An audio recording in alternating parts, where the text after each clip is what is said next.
Yeah, it looks like you are. Thanks for the heads up, Kev. I can't believe you missed all of that amazing information that I was just sharing. Cautious, Maryland. How you doing, man? Good to see you, Paul. It is... I don't know. It's technically snow, I think. There's tiny, tiny, tiny little dry dots of ice snow. And apparently it's not stopping, so.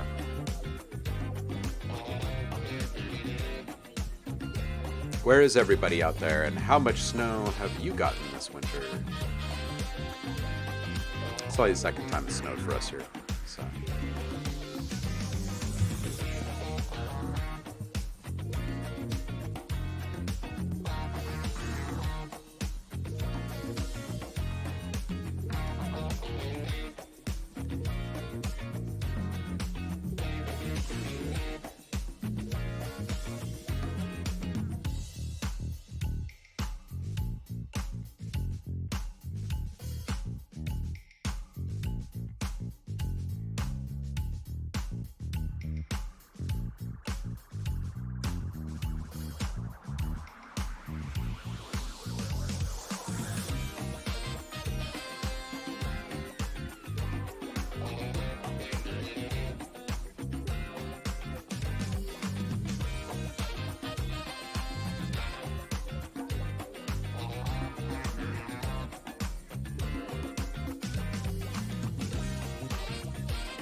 So what you all working on today?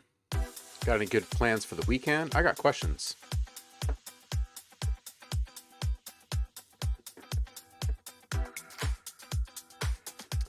As per usual, if you are looking for feedback on a track or some sounds that you are working on, drop links in the chat. We'll grab them as we can. If you're looking to submit sounds to the community drive, holler at ohmlab.tv is where you send those, and I will get them posted for you.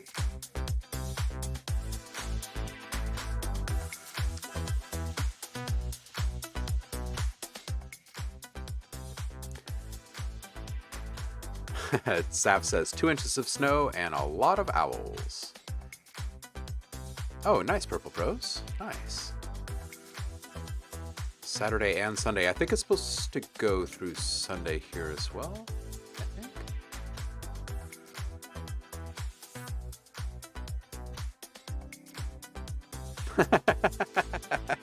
Isn't that the most amazing thing about snow days?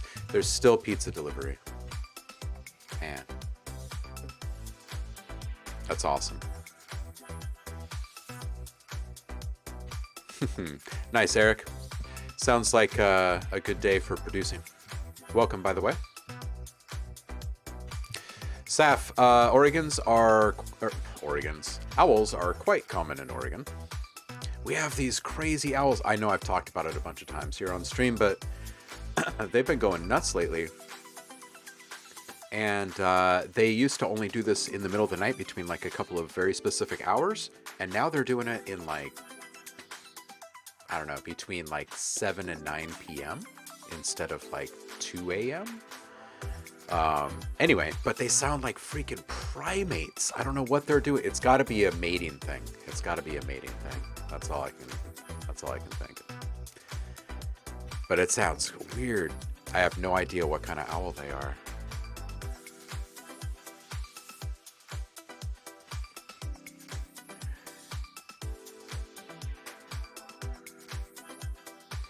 All right, so everybody's got some kind of snow, either on the horizon or on the way out or actively falling. I guess it is winter.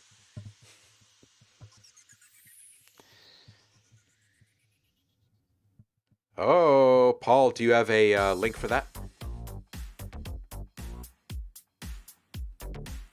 Please feel free to spam that as much as you like.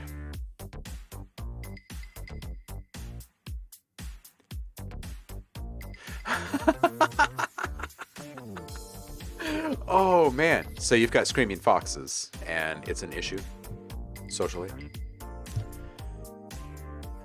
Oh man. What is going on with that? Babies being murdered. That's what foxes sound like in the woods. In your neck of the woods, huh? Man.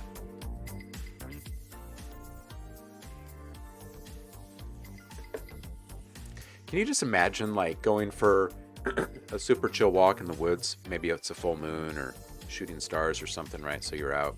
You have no idea about foxes.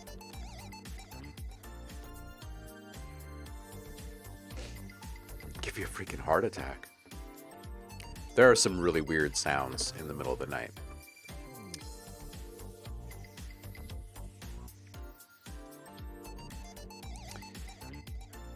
I used to do a ton of camping when I was a young kid, and I can't count how many times I thought there were like mysterious things afoot.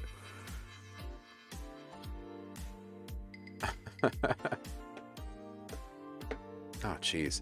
Man, my brain is so scattered today. I was sitting here trying to figure out what I wanted to review, because I tend to do reviews on Fridays, like plug-in reviews and stuff. I'm sitting there looking at a list of like, I don't know, 30 different things that are in the queue to review, and I'm just like, man, I cannot pick one of these. I cannot. I tried. I just can't. Gebro, welcome back.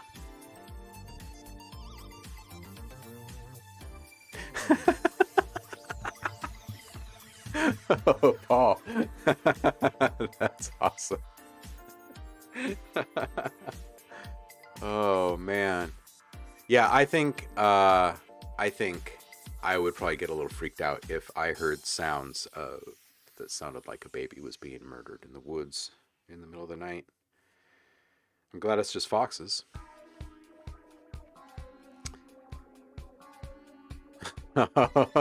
So in other words, Kevin, the coyotes are always going off.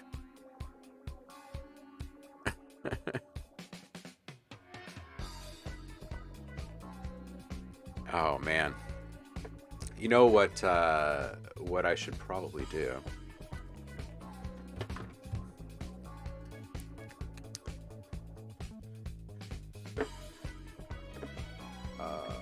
Where is my window? There it is.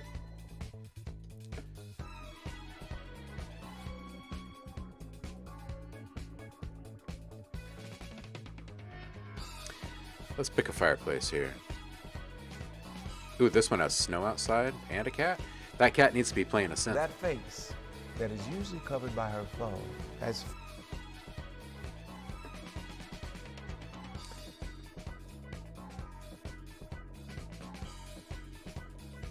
So, what the heck should we do today?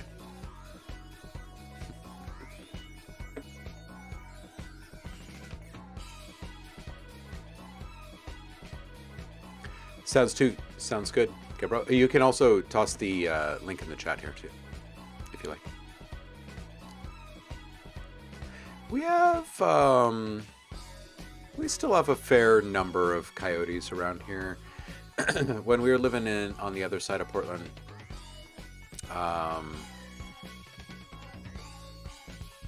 5, 6, 7, 8 years. I mean, it went on for a few years, but just randomly we get this fairly emaciated looking coyote, and she was around for a while, so I don't know what her deal was. It was weird because she'd just like hang out in our driveway of all places. Like who does that? I don't know. It's kind of weird. We got this big yard and stuff. Just chill in the freaking driveway. Makes no sense. I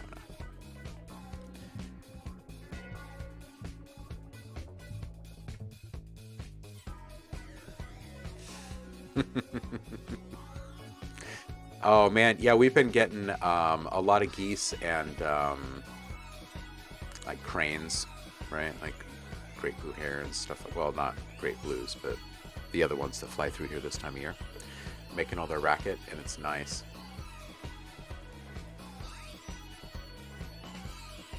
Hey, this white stuff is actually starting to stick in the trees out here.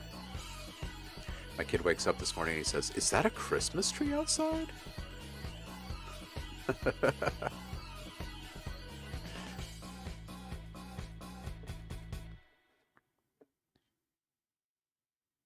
Coyotes are not dogs.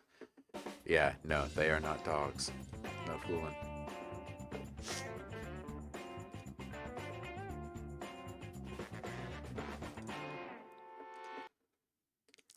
All right, so we got one here from Gebra. First review of the day.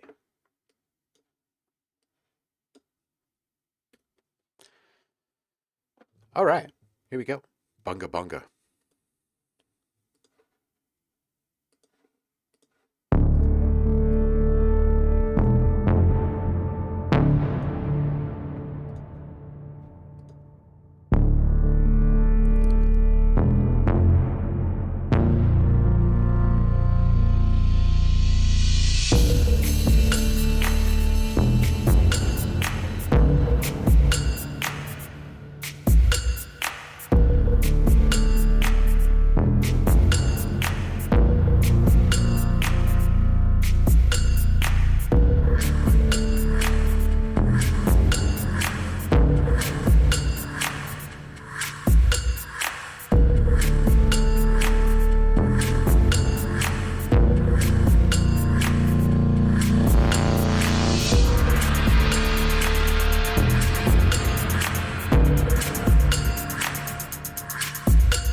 This is freaking great.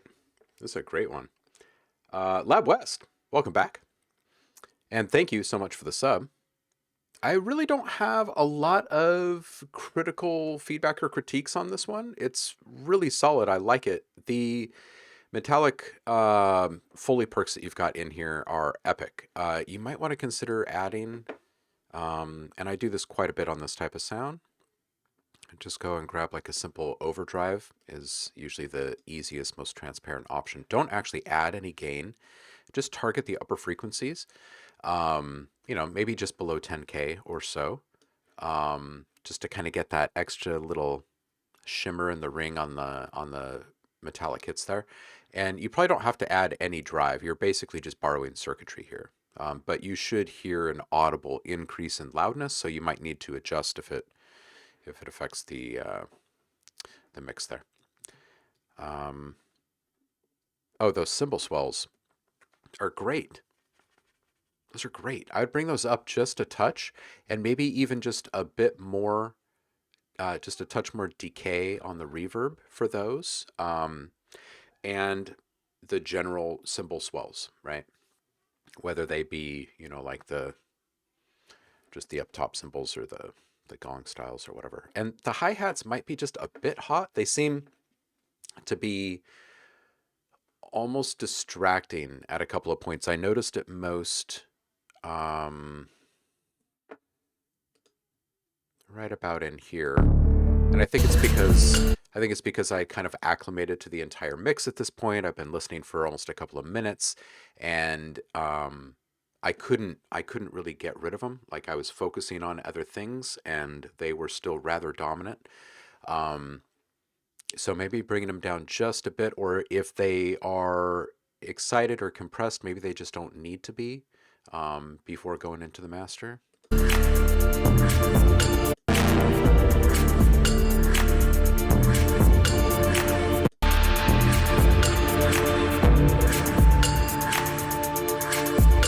Yeah, that's a tough one, right? Because you want to get all of that slide sound in there, right? They're like scissors almost, right? That kind of scrape, which means you want to bring up the volume of them, but you don't want the peaks as high. So maybe just some compression without too much gain being added back, and avoid oversaturating.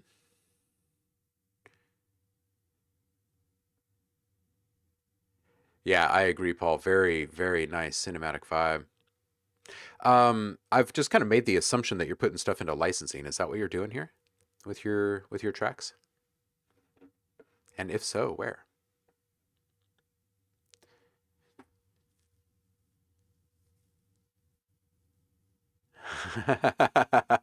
Probably in Russia. Nice, Eric.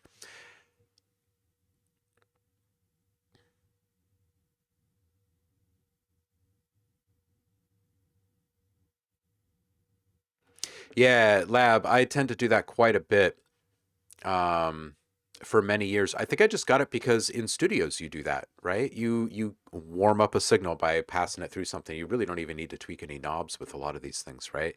Like especially old tube gear and stuff. It just, yeah, bit of bonobo in there. All right, so you compose this one with a collaboration or in collaboration with a rapper. Nice. Um, yeah, it's got a good sound, man. I really don't have much to pick apart. That like the arrangement, as all of your arrangement, you've sent through a few now in the past few streams, and all of them in the arrangement has just been super solid. Um, and this one, yeah, there's just really not much to pick apart. Where is this in the mixing stage?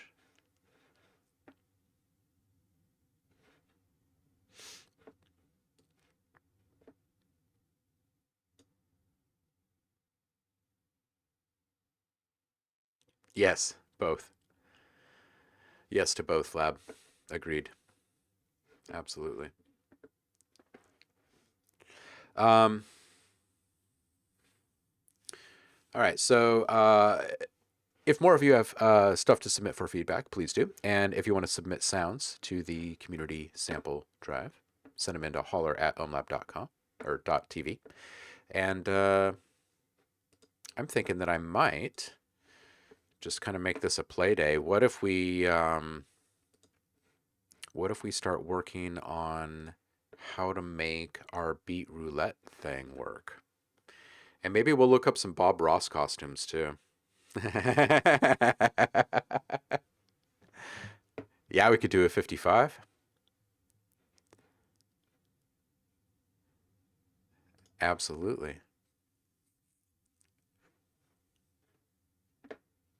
I wonder if I can hot swap stereo for multi out with the old XO.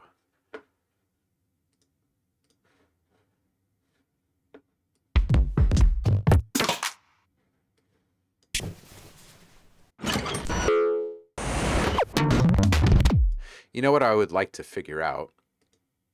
Um,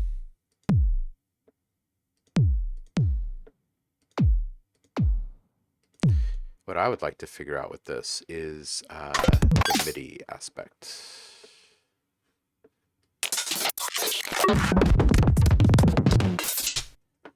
Okay, so here's what I'm thinking for the beat roulette.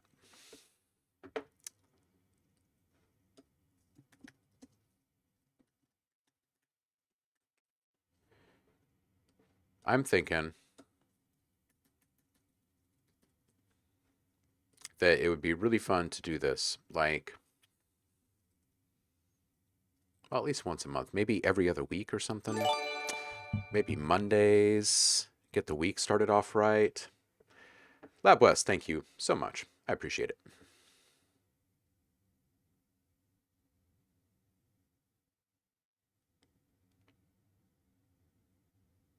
You can drop a link right here in the chat, Lab, or you can send it to holler@ohmlab.tv, or you could drop it in the Discord.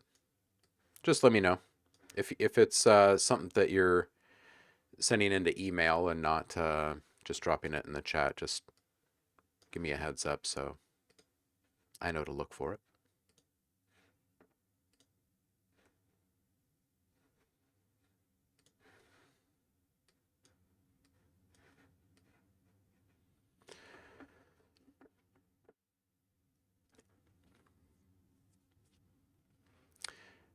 Gebro is officially part of the Ohmies.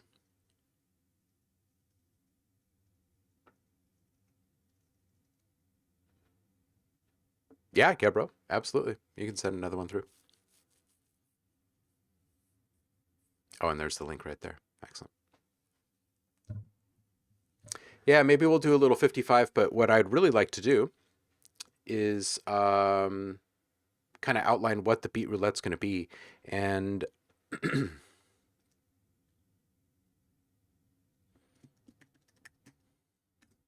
weekly. So here's what I'm thinking. You, the audience, can play along in two different ways with MIDI and samples.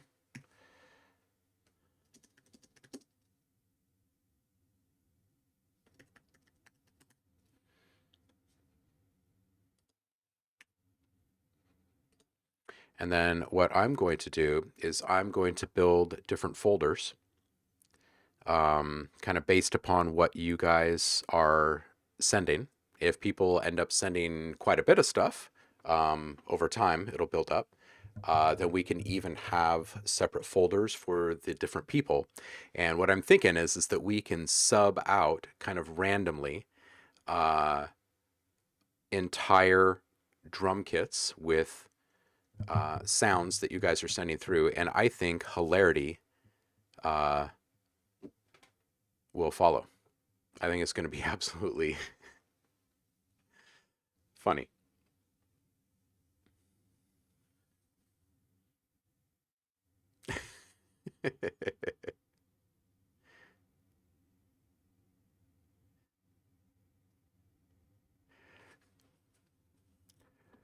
Cool. Thank you, Lab.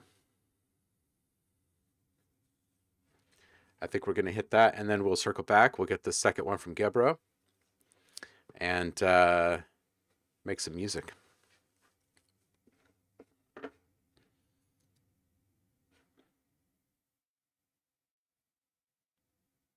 Yeah, maybe not 10-minute drones for this one, Eric.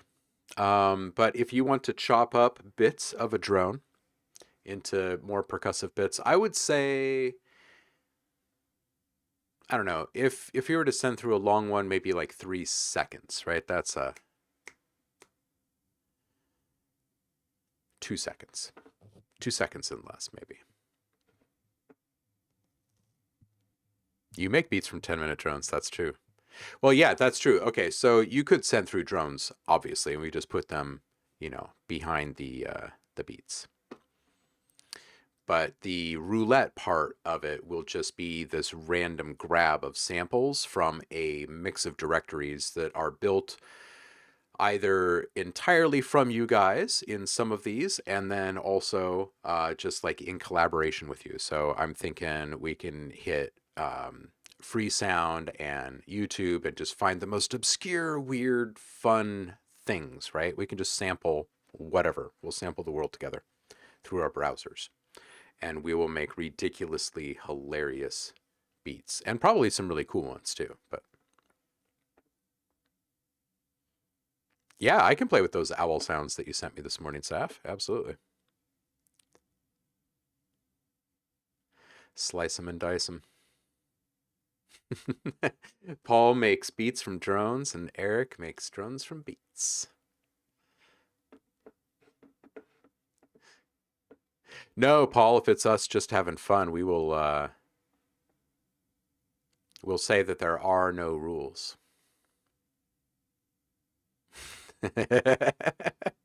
Foss, you know a thing or two about 10-minute drones?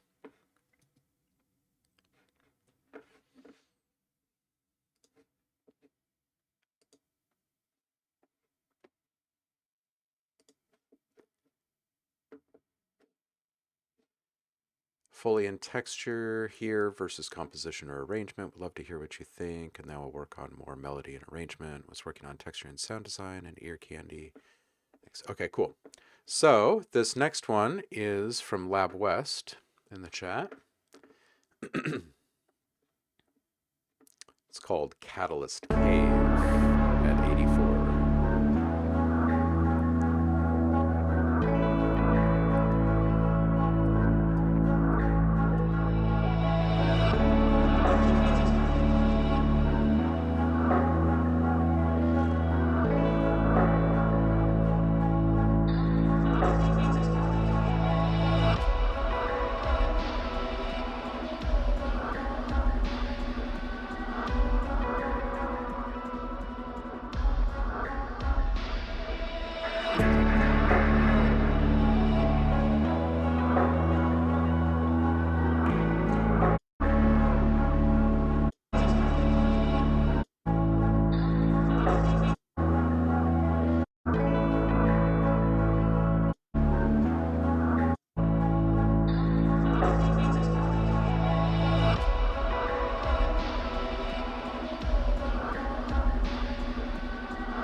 Give me just another second here.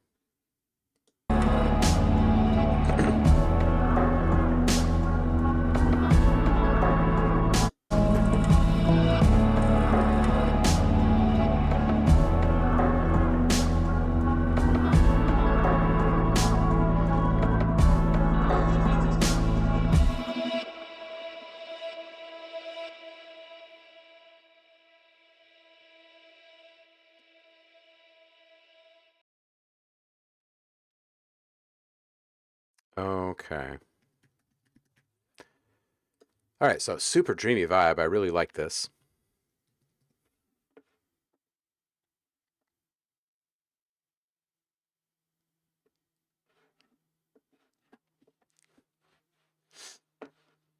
All right, so that kick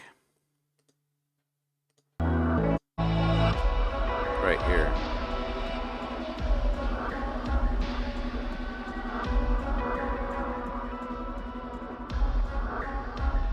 And this is obviously, like this hasn't been mastered, it isn't finished, so everything will probably come up in general. But I think that taking just a little bit more of the dry signal and allowing it to come through, boosting the low end, um, probably around 65 to 85, somewhere in there. I think it would make each one of those a bit more boomy, and there would be a sharper transient there, so it would catch us just a little bit more. The guitar, is that being run through a cabinet? And if not, you might want to try putting one into the mix. What DAW are you using? I forget.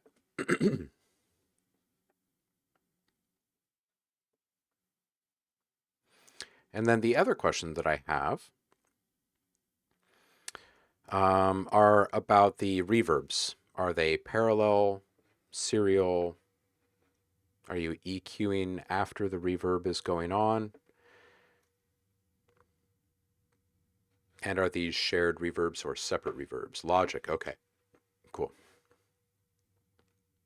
That's right, that's what actually brought you to us originally, huh?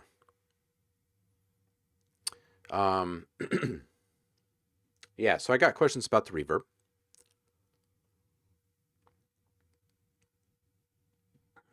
Okay. Okay.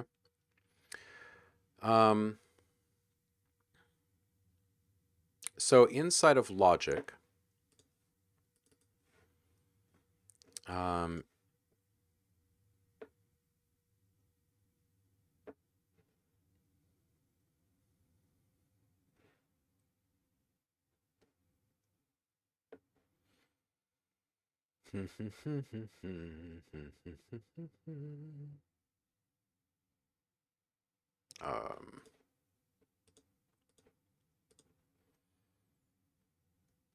the amp designer, I think just the basic.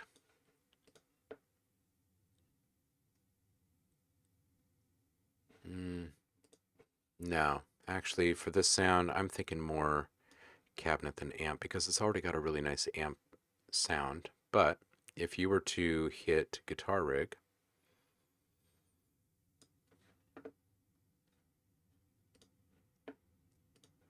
and look at only the cabinets, and maybe it's just a matter of adding just a bit more air to it, and then maybe accenting just slightly if this doesn't also bring it out, just a bit of the higher frequencies, and I'm talking between like 7 and 11K, probably something like that, just to help squeak out a little bit more of the brightness that you would hear in a real thin steel string. It's got that super glidey, dreamy thing. Anything that you can do to help kind of bring out just a touch more of the metallicness in the shine. I think that this is what that guitar needs. But the EQ, the reverb, for the rest, I would say scoop a bit out of the mids in your reverb channels when and where possible. I mean, you don't want to kill the vibe. But if you can take out a fair chunk, around 500, and either straight up eliminate low end or back off of it drastically with a cut and come back in with a shelf and kind of change the knee, right? The rate of change here in how you're attenuating these lower frequencies. Do that in the mid-rangiest sounds in your mix. And I feel that you're probably going to hear a bit more of the top of the low end, and you're going to hear brightness come through quite a bit better. You'll hear you'll hear nuances in the guitar just a little bit more clearly, because there's just a lot of cross chatter and competition in these frequencies already as things are. But since you have everything drenched in that really nice reverb, then that stuff hangs there and floats even longer, right? And those frequencies bump into each other. So anything you can do on those reverb channels to kind of lighten that competition in the heaviest or most congested areas, and that's probably going to be in this realm right here between like 100 and 500.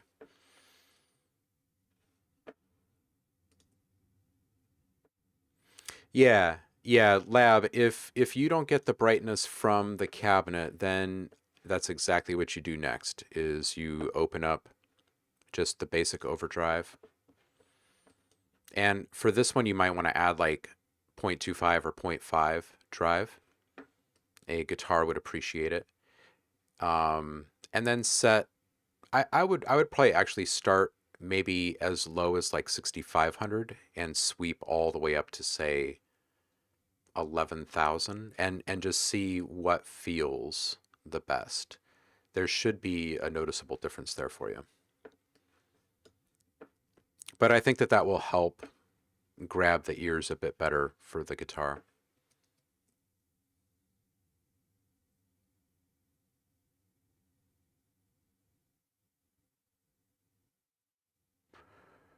Yeah, yeah. So here's the thing is that if and you always have to ask yourself this question, right? It's tougher with the really dreamy, shoegazy, ambient type stuff, right? Where everything is so super drenched because that's the aesthetic that you're going for.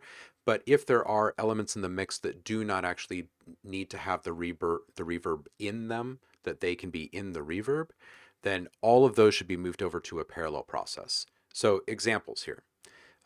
When you're typically putting reverb on a snare, you're putting the snare into a room. You're not putting the room into the snare, right? If you put the reverb directly on the snare, there's really no escaping that reverb in any way because it's omnipresent. But when it's parallel, now it's a separate signal that's being mixed in at will, right? You can move it around the stereo field, you can EQ it independently, that type of thing. So that's where you're going to reclaim the majority of your lost clarity and just increase the listener's ability to perceive the different elements in the exact positions that you want them to. So if the reverb is serial or a series, right, it's just loaded on the track with the instrument, and you're using, say, Space Designer, make sure that you go into your output EQ and take down what you can, right? You don't want to throttle like the life force of the sound or anything. And the only way that you're ever going to know what your reverb sounds like, or even if you have the right reverb, is to turn off the dry and only listen to the wet. You should do this every time when you load a reverb, unless you know your reverbs incredibly well. Listen to your wet only, and then just get rid of everything that isn't super, super pleasant. And there's a bunch of different benchmark standards you can kind of follow initially, like if you're a big fan of Abbey Road Studios and what they do, you would actually be fairly aggressive. Your stuff would probably look something like this, right? Because they never let frequencies on their reverb channels through outside of say 606K or something. If you're someone that is mixing something like this, the most important thing to do is attenuate and eliminate everything you can in this really, really low area, frequency-wise, over here. And just try not to let a dominant amount through at 100 or so. And just look visually at how your cuts are affecting the actual shape of the signal coming through it. And remember to use shelves to kind of help shape it a little bit better, and that you don't need all the brights. And the more brights that you include in your reverb, the more those clutter up the high end and run into the frequencies that you're trying to, kind of showcases like the brilliance, right? Like the main focus of brilliance and air and breath and that kind of stuff. So if you can attenuate some of that in your reverb channel, then the airiness will still be there, right? And it kind of creams it out, but the original integrity of the original sound still persists because those frequencies haven't run into a second set of those frequencies, if that makes sense. Yes, yes. And parallel being via ascent, exactly. So you would send something out on a bus, and now on that bus, you would send this post-pan, usually. And now on this bus, you would set up Space Designer or whatever reverb you're using, and you want to make sure that you never have dry on at all when you set it up on a bus, okay? That it's only the signal. You can take down your low spread because you don't want your bass to be out in the sides. You want your bass to be in the middle, right? So you kind of apply that same thinking to reverb. You want to eliminate as much of the low end as you can on the sides and kind of keep it focused in the middle, because nothing's worse than setting up all this beautiful, mid-range, high frequency stuff out in the sides, arps and plucks and hi-hats, oh my, and then making it all muddy with some unnecessary low frequencies out there. So anyway, you can keep your high spread, but bring in your low. Damien, welcome. Surprise, surprise. Happy Friday. Serving a party of 24. We were just talking about reverb and EQ and the reason why you need to do it. So anyway, when you're on a parallel channel, just make sure that you always have the EQ after it. If it's containing anything that could potentially mess with things in your mix, right? And just remember that really everything is so busy in most tracks around 500, right? It's right smack dab in the middle of everything. But everything below that, you can kind of consider drunk and belligerent, okay? If it's being sent through time-based effects, right? Like delays and reverbs, because they stick around and they linger for a long time. The further left you go on your EQ, the more drunk and unaware they become, right? They're just like, oh, blah, blah, blah. And they knock into all of your stuff in your mix, and that's where the muddiness comes in, right? So as long as you're taking active control and just kind of recognizing when something should be parallel versus series, then all of the clarity will come through. Like you're just going to reclaim all the power, all the clarity that's been lost. Nash Drift, thank you so much for the follow. Hey, how was the stream over there? Wrap up well? It was a nice listen party this morning.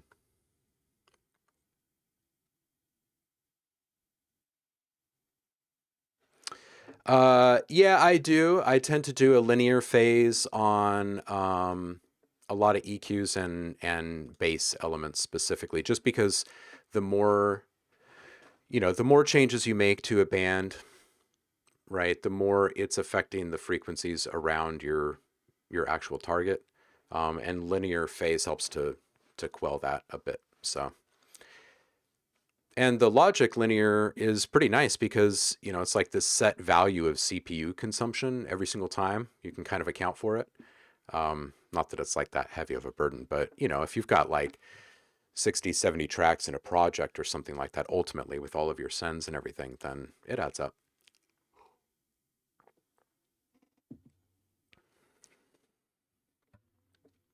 Lab West, these answer your questions here, man. The other little bit really quick before we move on is when you are setting up sends in a project like this where you have everything else drenched in reverb, and the large majority of it is running in series because you need it to be really washed out. Try to share as many verbs and delays and whatnot as you can. Go old school. Think about having like a reverb channel and a delay channel on your board that you send stuff to, if you can get away with it, right? Try to make the size of the reverb and the delay kind of this general good fit for the project in general. And then anything that needs, you know, a little extra love and attention on its own can get its own reverb. But the smaller number of reverbs on sends as possible is really what you want to shoot for. It's a great vibe. I can't wait to hear what you end up putting over it melodically. Definitely bring it back. Yeah, dude, of course. And thank you. Always.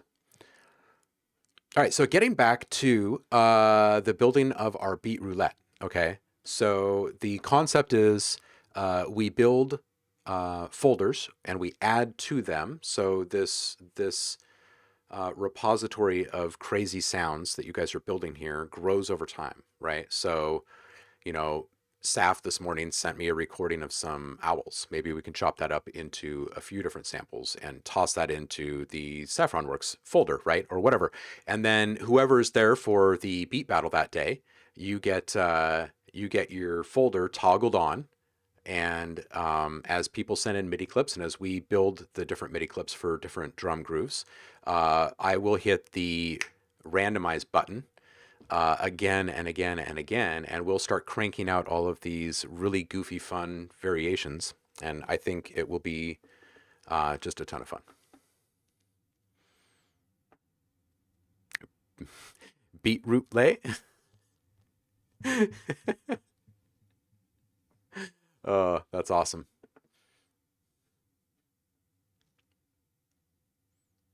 Oh, yeah.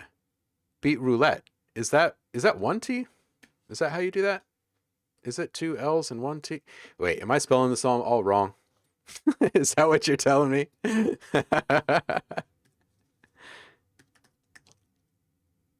L-E-T-T-E. Okay, I think I got it.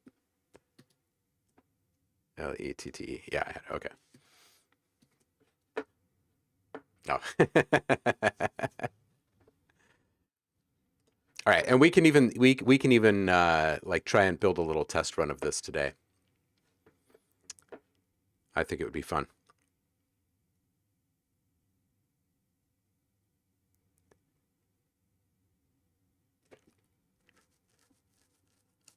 Where is... Oh, there it is. Got a second link from Gebro here. Anybody else looking for feedback on tracks and or sounds that they're working on currently, drop links in the chat and be patient. If you're looking to submit sounds for the community sample drive, holler at ohmlab.tv. And if you post something in Discord or send something through email for review, please let me know in the chat so I know where to look. But if I'm Cajun, I can say roulette. I can't say it properly because I'm not Cajun. All right, so make sure Gebro's still here. Are you good? Yeah, you're here. Okay, cool.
This is it's another good one, dude. Everything that you're sending through is like beautifully arranged. It's really nice. Um, and there's like just these tiny little things that, I mean, they're just me being nitpicky. Like if I was to choose what to do with these things, these are the things I would do differently. There's a bit of competition in the low end with these initial drums that you've got going in here.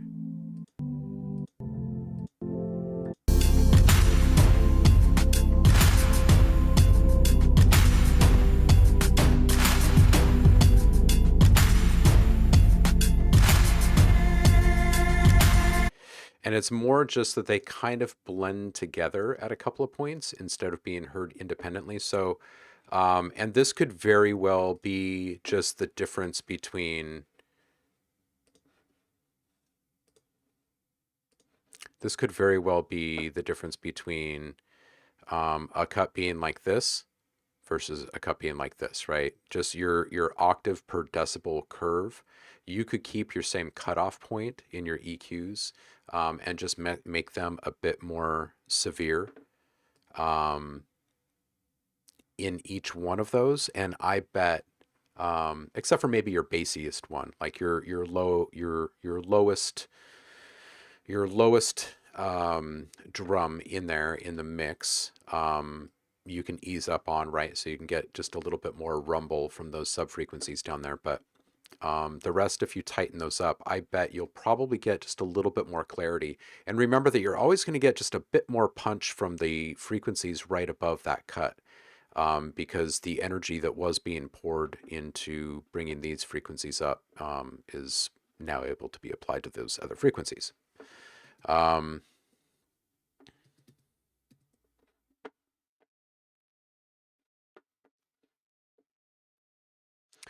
Really liking the mix of the texture and the reverse effects. It's a nice like tasty push and pull. It's nice. Maybe just a touch less in the low mids in those vocals when they first come in here. Where is that? That's over here.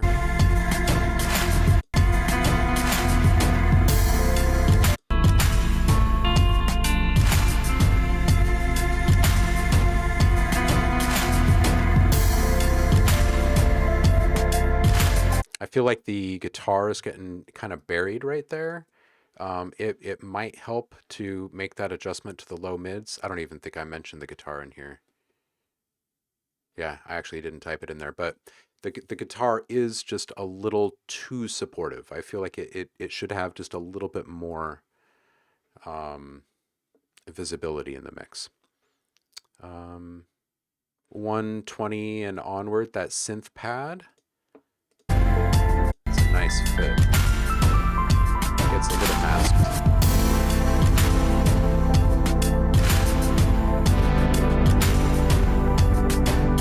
So this is just going to be a matter of stuff getting busy in the middle of your mix. That's really what it is. Noodle Bomber, thank you for the follow. Stuff's just getting busy, right? So again, just kind of getting in there, and especially in the reverbs, delays, anything you can go in and scoop out around 500 without it really killing the vibe of that individual sound. And it's not just 500. Don't make all the cuts around 500, right? Make those attenuations gentle, and make them where they sound right for each sound, right? It's going to help focus each one of those instruments or sounds as well, right? Because when you're talking about reverb, again, there's still the initial signal that it is also competing with, in addition to everything else in the mix, right? So just to clarify my thoughts there. It's probably the best way to find the clarity and get rid of that masking there, because it's subtle. At 145 or so, where everything drops, a bit less in the lows, because I think these strings would really pop a bit more.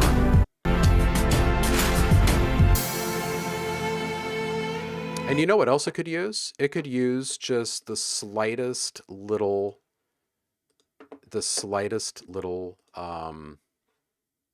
riser right there, actually. And I mean just super subtle. Like if you were to just go super basic.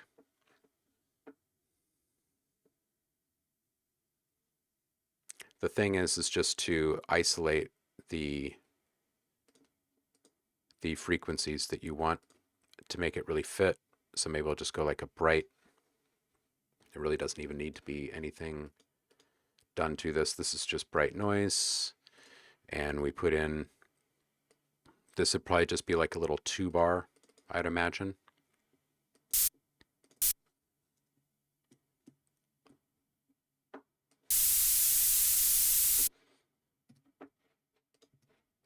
And then just like simple volume curve up into it.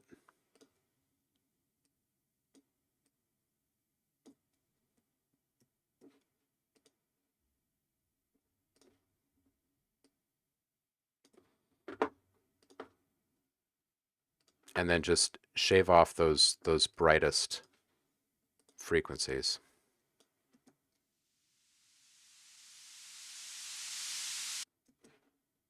Right, and then send that through the same reverb.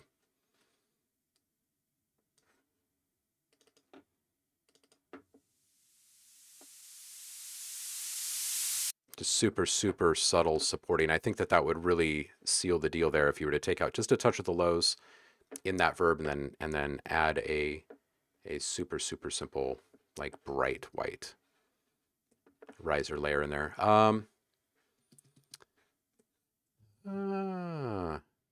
There is a bit of that Twin Peaks vibe in here. Anybody else catch that? Around 240, subtle little filter sweep for dramatic effect, and then around 3 general volume swells just to accent your layers. There's just a lot of stuff here, and all of it's really great. And if everything is just kind of running concurrent all the time, none of those things actually end up being stars in this, right? They're all so supportive, but I think each one is good enough that, you know, just allow a little bit more call and response or give and take between the different layers and allow them to peak out just a little bit more. And then around 315, that string build where they're going up in pitch, maybe just a touch more vibrato or a very gentle tremolo on the very, very top of them, like a 30-second triplets or something like that at a really, really low rate. I think either one of those would add just the right kind of excitement for that little spot. Fantastic. Again, dude, everything that you send in is really nice to listen to. And what are you doing with this one? I'm so curious as to what you're actually doing with your stuff, because it's all being produced at a level and a quality that, I mean, it's certainly worthy of being tossed into licensing or something. It seems like these are for more than just your listening pleasure.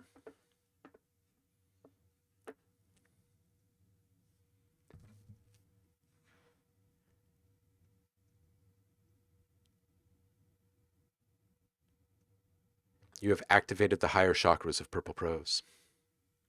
That's a good thing.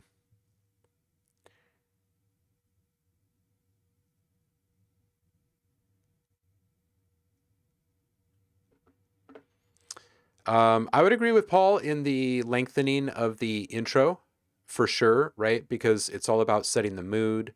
Oh, hey, actually, you know, this could solve the separation problem, because if you bring in those various rhythmic elements, right? The different percussive things that you've got going in there, if you bring them in one at a time in that mix, the other thing you might want to try is just a bit more stereo positioning with those elements, right? Keep the lowest one in the middle and set the other ones off to the side or something. That would also add to the immersiveness of an extended intro like that. Ben is back. How are you, dude? Welcome, Nanowires. Noodle Bomber, hello. And thank you for the follow. And yes, of course, you can drop something in the chat.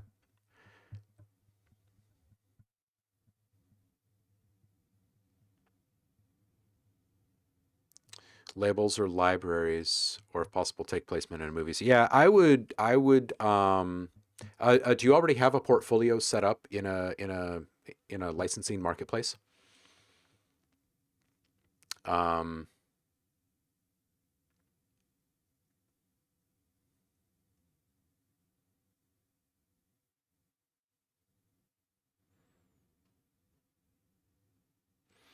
Lab West, dude. Yeah, I do try to stay pretty organized with samples and whatnot. I would say that EXO is fantastic. Um, we've only taken it for a spin, really the one time here on a stream a couple of weeks ago, but I'd like to make it a more consistent presence. It's awesome. It's awesome. It's like the ultimate rediscovery tool, right? If you've got like hundreds of thousands of samples, which then, you can't possibly try all the different combinations available to you, just simply by thinking about what sounds you want to put in there. So you know, you can apply as much intention as you like in your patterns and then swap out drums and just get really specific in how you filter. So if you're looking for ultimate control, then all you need to do is spend an afternoon going through your sample directories and breaking them into ways in which you've always wished you could filter your searches, right? Like um, kitchen Foley, um, bathroom Foley or something. Like if you really wanted to get really specific, that would be the ultimate, right? If you're looking for just general, like maybe hi-hats, kicks, snares, whatever, um, or maybe you sort them by genre or type, right? Studio, sound design, world, or something like that, right?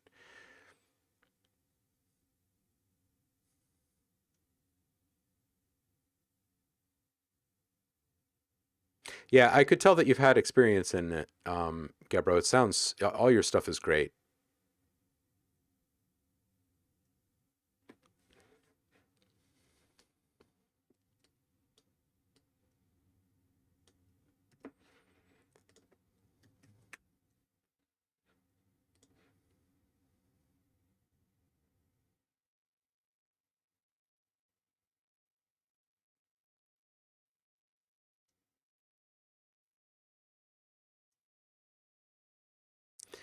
Nice. Yeah.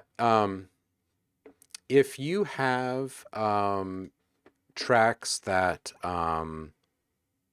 you think are good, like you spent a decent amount of time on them, but you don't think they're actually going to get picked up by a library or something, or you're not finding good traction with it, set it aside and put that into your future like royalty free portfolio thing, right?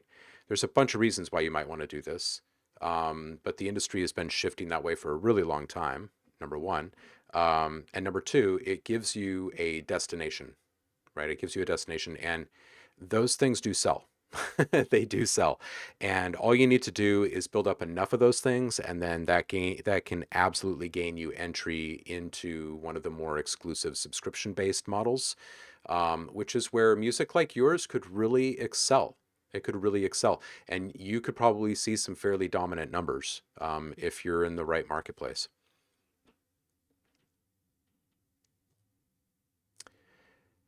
Yeah, and Saf makes a good point too, in that, it's applicable to game work as well. I would definitely say that your stuff would just do well with screen in general, whether it be television or film or game.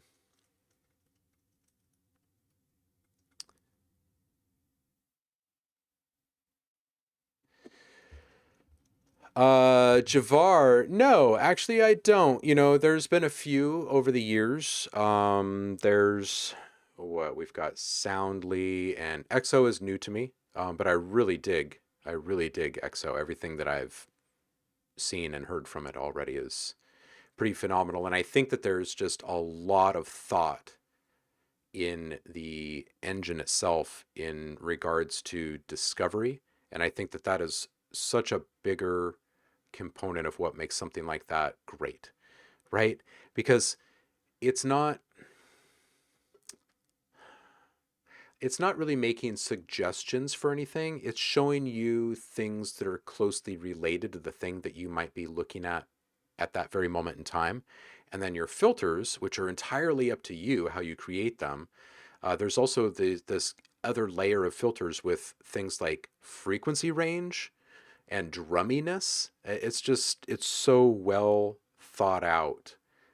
You can tell that the people who work on it are people who understand exactly what people need, right? Like they produce, and that's so nice. It is so nice to not just have developers like approaching this, this concept, like this kind of abstract concept. This is actually people who understand the potential for profound change. That's awesome.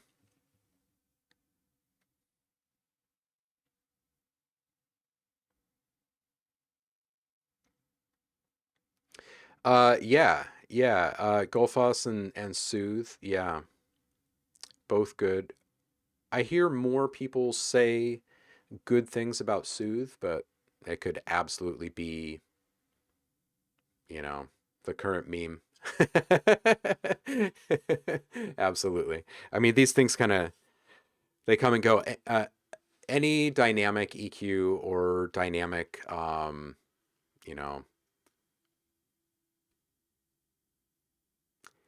what am I trying to say here? Any dynamic processor, right? If you understand how the different parameters are affecting your sound, then you know how to get the most out of it. That's really what it comes down to, whether it be a multiband compressor or a dynamic EQ or whatever.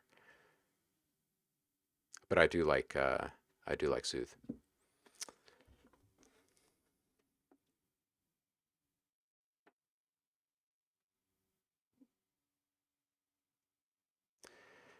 Ben, how's the track going, man? Make any good changes since you last let us hear it?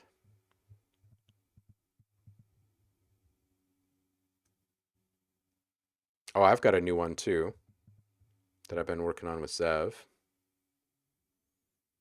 I guess that I could toss that into the mix too. Where the heck is that last link?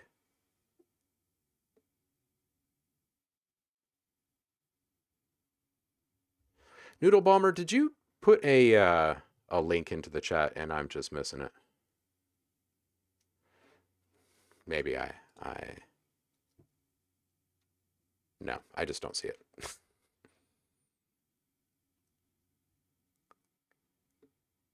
All right, so we might be caught up. Sweet.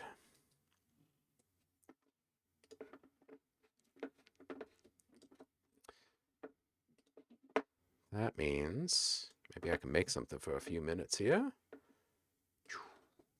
Speaking of EXO, let's go in here and just kind of play with this for a bit.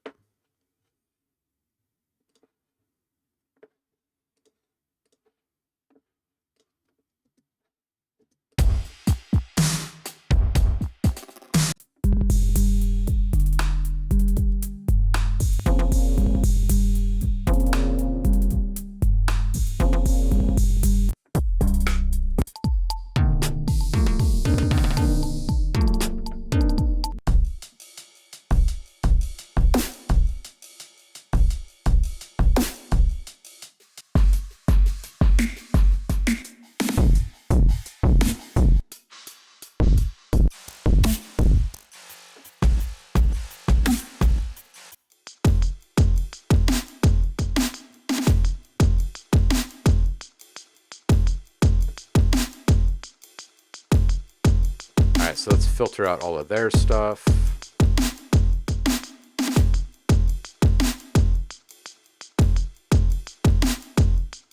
Maybe we'll take out all of the traditional drums and perks.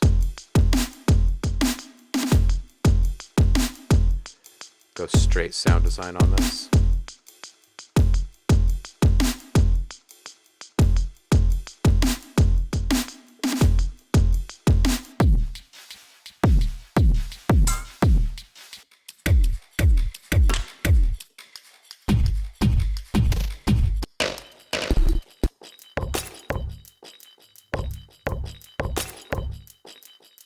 That's funky.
Dude, Ben, are you okay? You wrecked your car 2 days ago.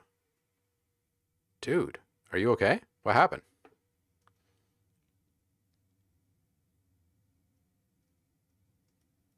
Hey, Gebro, you have a great weekend too, man. Thanks for hanging. We'll see you again next time.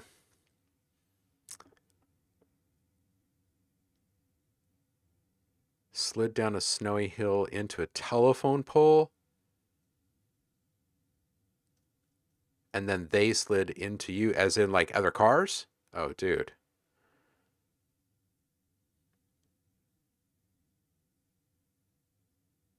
Yeah, right, Lab? It's not just a sample manager. Like, it's a full-on sequencer, but then it gets even better. That's still not the best part. The best part is that when you go into this other view, like, this right here is the pattern that I've just built. Now I can start, it offers extractions, different patterns from different random elements from random presets. Just, what if you try one of these, right? So if we,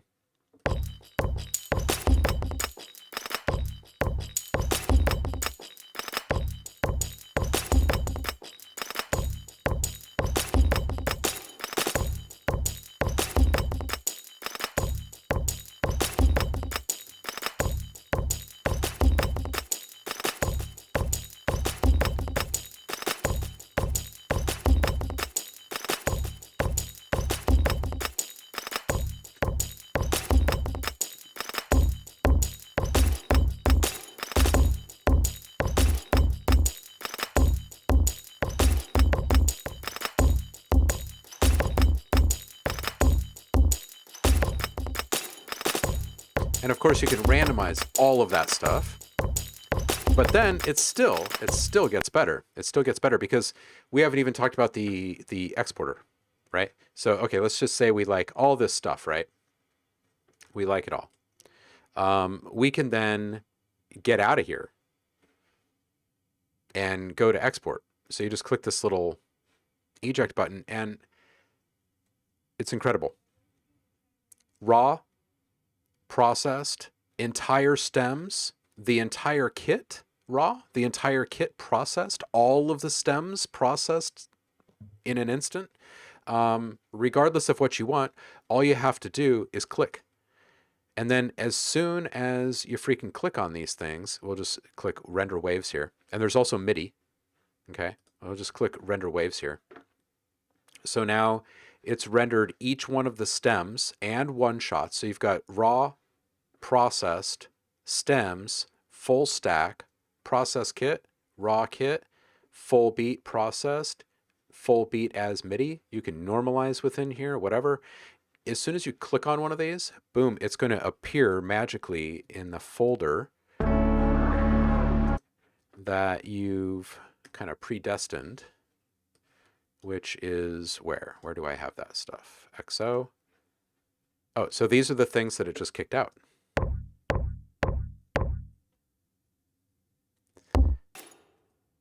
Which is great, right? But okay, that's just for like sample pack building. What if you go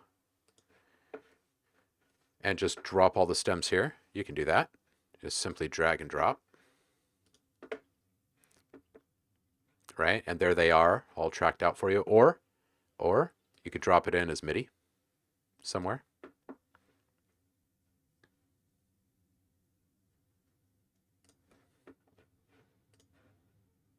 So there you go.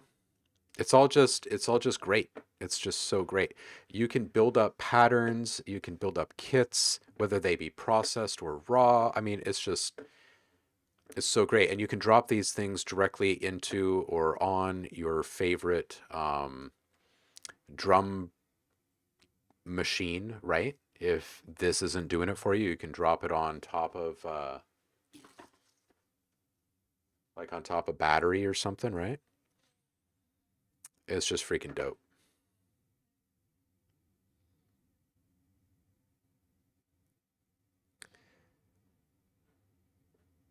Hey, happy Lunar New Year to you too, Purple Pros. New moon is in Pisces, pink energy.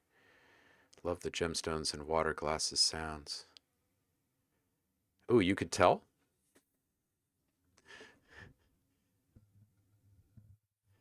Yeah, this stream is full of many wonders, isn't it? People keep sending me more stuff to show you guys too, so. Yes, those samples are all coming from my stock of samples, yes. I've turned off, this search feature allows you to turn on and off the different sample folders that you're pointing to in your various directories. So I've just straight up eliminated theirs, and I took out the main drums folder and the other main drums folder and the world folder, which is enormous. So this is just my stuff in there, really.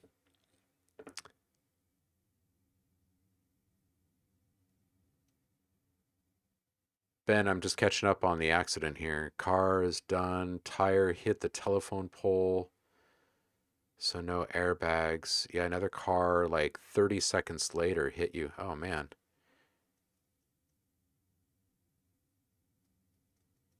Oh, dude. Dude, that sucks. I'm so glad that you're okay. Zev, welcome, dude. I was just talking about you. I was thinking about potentially playing our new track here and seeing what people are thinking of it so far.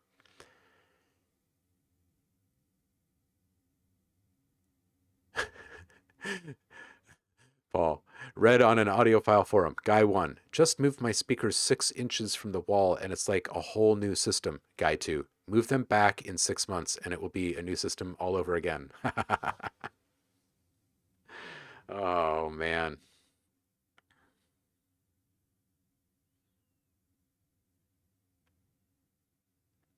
Oh, man. The hill was super slippery and steep. It had just started snowing. There was nothing you could do. Oh, man. Google Maps took you to a big hill, huh? Jeez. Lab, as you were cycling through samples, it was progressing through stuff from your samples. That's correct. Yeah, it was progressing through stuff on my sample. So I've got it scanning a couple different folders on my machine, and then I've got it scanning a couple different folders on one of my external drives. And if we were to look at that, um,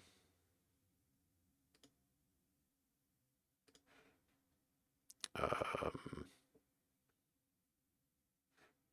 shoot, how do I do this? Oh yeah, it's just the drive, or the folder, I mean. The folder icon. Click that. So it ships with 8,746 samples currently. They update this, and I'm sure they add more samples when they add features. But anyway, there's almost 9,000 samples that they ship with this thing. So I turned those off. And then I kept... yeah, I just kept my stuff in this one. So there's another 11,000 plus samples coming from just the drums directory in one of my drum folders on that external. I turned that off. There's another 3,000 samples coming from world drums and percussions. That's turned off. So you have total control over that. And then if you want to add another directory, you can just drop it here. You can click on this, use the dialog window, whatever, scan and refresh, and then you're good to go. And it takes no time at all to scan a folder and add it to the directory, and then it's live. You can start hot swapping that same moment. You can come in here, set up your filters, and then there's these sliders here for you to restrict to a certain bandwidth, right? So if you're only looking for topper type stuff, right, and you're looking between say 600 and 12K or something, you just set it like that. Set it for really short, so you're only getting like ticks and taps. Take it away from drumminess, and you start getting into all your weird synthy type stuff and sound design stuff. You keep it all the way over. Oh wait, yeah, I guess it would be down here, not very drummy. Up here would be totally drummy. So that's where you would get like your hi-hats and snares, that kind of thing. So yeah, it's fun just to play with the various ways in which you can search. And nothing feels so valuable that you can't let go of it because you happened upon it in an instant. So it's really great for discovery because even if you find something cool, you can just hit random again or next again or whatever. You can always go back and find what you thought was good. And you can lock things. So if you like one thing, you can lock that and hit random and it shovels everything but that thing. It's just nice. It's just nice. There's a favorite engine in here. There's this really nice accentuator in here. It's cool. Yeah.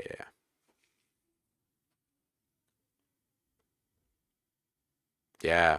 Did you just grab it, Lab West?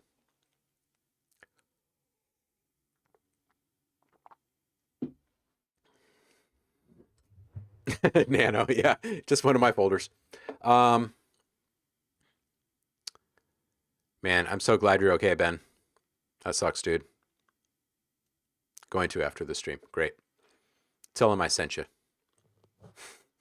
Say hi. They seem like really good humans over there. Shout out to Peter for always sending me stuff.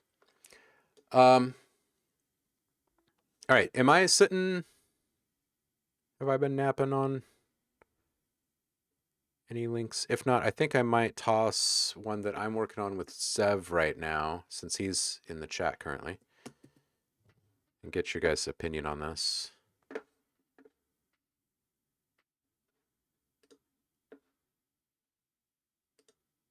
We're on, is it this one? Let me just double check my versions here.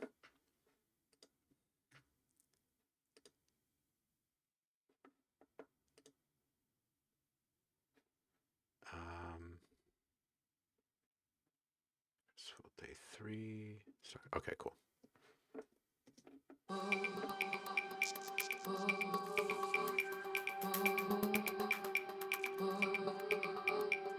I know you wanna touch her, touch me too. I know you think about her. Let me intrude.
All right, so that is the latest thing um,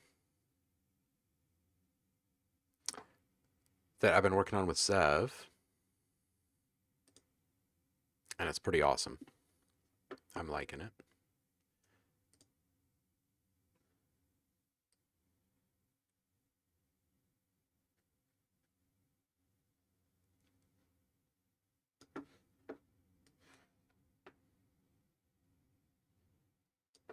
It's so cold here.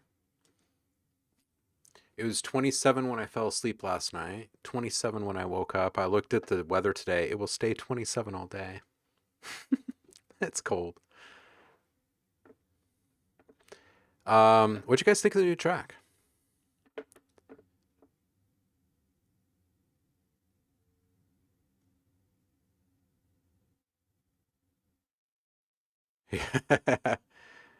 Cheers, Will.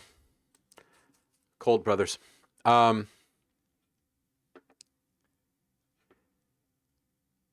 yeah, Lab, I try to encourage people to buy direct as well, but I sell stuff in different marketplaces, and when those places have sales, I tend to point people there. Even though I get a lot less money from it, it's really not about that. Um, good, good, cool, awesome. I'm glad you guys like that one. I'm digging it. It's funny because when we were trying to figure out what we wanted to work on next, because we've done this a few times now. I guess the third track, and each time we've finished one, we just turn around and start another one. Um, we pulled this one up. We were like, all right, this one might work, and then the next week we meet, and we're both like, I'm just not sure if I really feel it. And then by the end of that, we were like, oh, this one's pretty good now. And then after the next one, it was like, this is hitting. That's awesome. Um, yeah, we got to come up with a name. Yeah, Zev, there was like a moment. There was a moment in the last jam session, and it was kind of late in the session where I was like, yeah, this is. I think it's when we started stripping away so much stuff. That's always when it happens for me, is when you just chip away at stuff and just start deleting and muting and deleting and muting and whittle down until you've just got like this, the essentials. Yeah.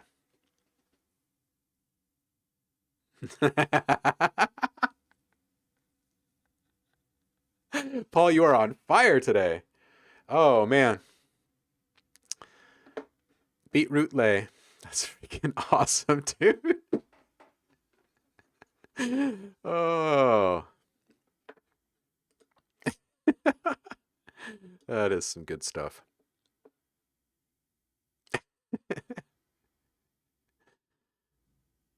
Super awesome happy feels track. Oh yeah, but so not only do we have to come up with a name for the track, obviously, but we still have to come up for a name, or with a name for us, I think, because I don't know. Zev, do you agree? I feel like we work well together, and it's got to be something separate. It can't be Zev plus OhmLab. It's got to be something that stands on its own.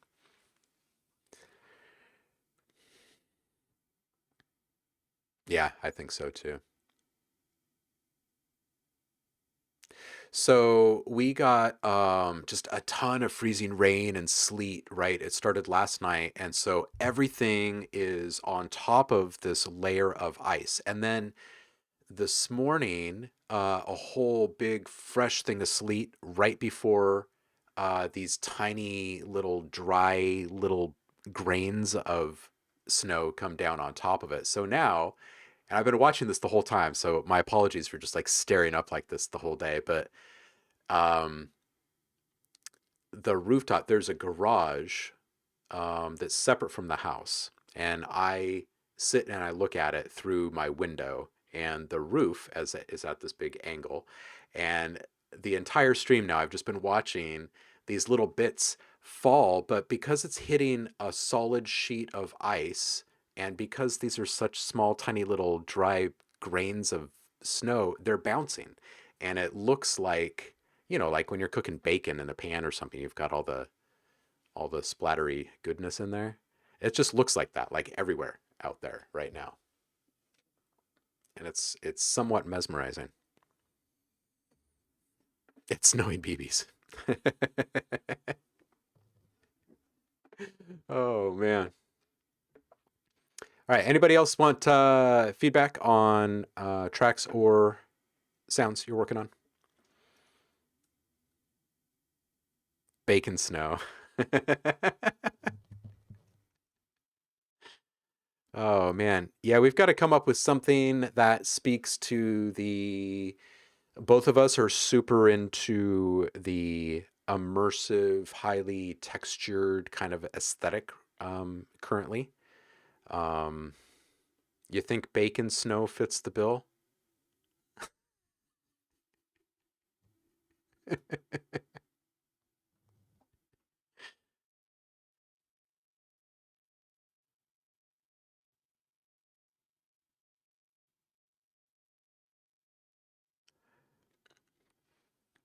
That's awesome. Bacon snow. Hmm. You know, now I'm kind of curious. I'm kind of curious what we can come up with here.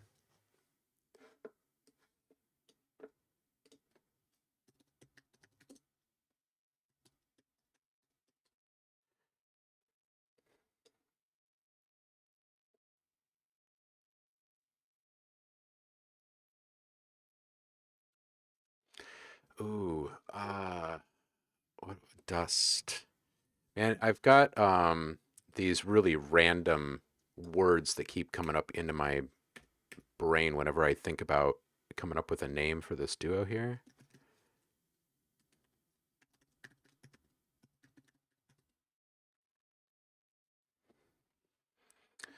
Dust Hunters. It's super cheesy.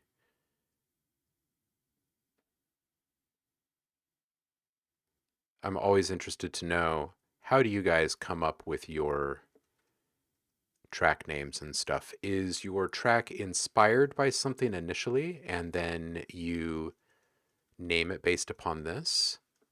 Or do you just kind of feel your way through the track and then whatever it's making you feel, you name? Or is it completely random for you? I'm always so curious as to how other people do it.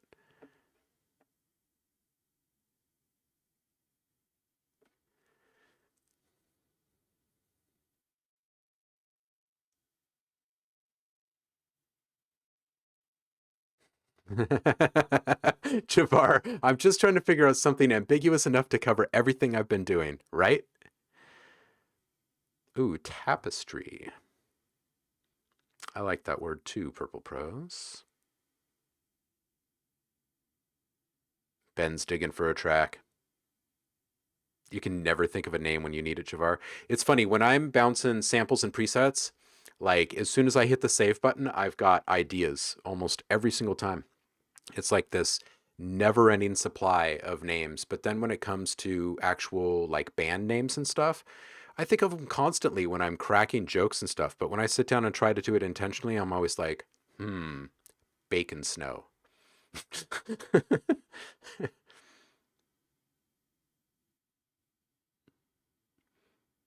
Yours always start out as a date stamp. A lot of mine do too, Paul. Purple names things from fields or visions. So first it start out as a date stamp and then it's just random from there for Paul. The hidden octave.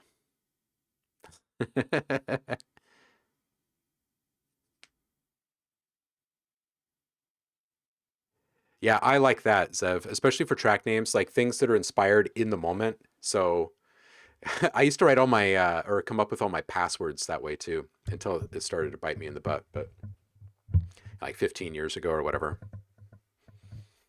passwords were stuff like lamp pencil or screen cloth or coffee drawer. Just random. I would just look in the first two things I saw.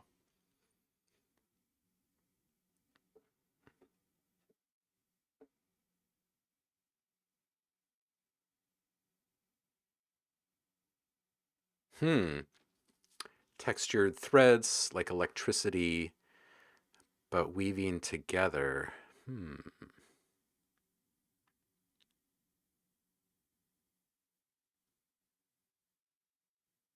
Oh man. See, that's epic. That's great to know. Stella was inspired by your cousin who made you cookies when you were starting the track. That's how Pearl Jam started.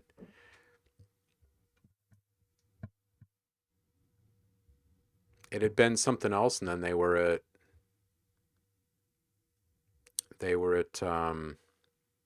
Eddie's grandma's place, and her name is Pearl, and she made her jam, like her famous jam, and they were eating it, and they called themselves Pearl Jam because of it. So you just named the project Stella is Making Me Cookies, and then it just became Stella. See, I love that. That's brilliant. I love that. That's great. Oh man.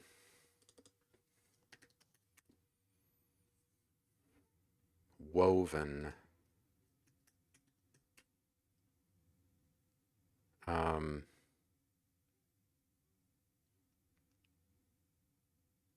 what else did you say? Weave, electric, oh, textured threads.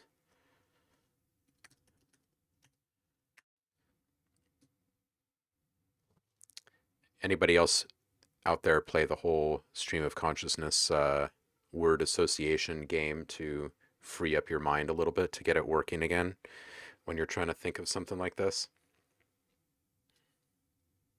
Oh, entanglement, right? Because now we're getting into more like the cool quantum-y type of stuff that, man, if people were to peek inside of my brain while I'm working, they'd probably be freaked out.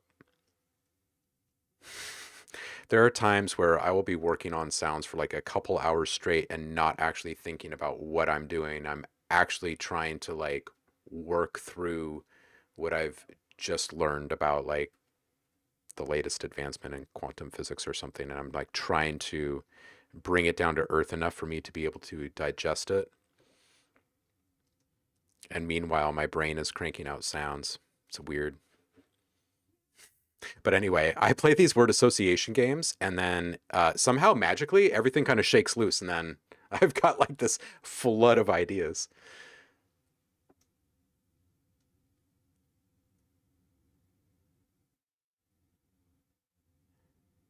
Pearl's jam was laced with peyote.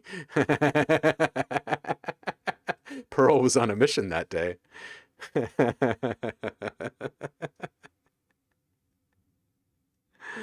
Oh man. Colonel Kurtz. Oh man. At least it wasn't Colonel Clink. Got something here from Ben.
Hey, dude, I got something for you.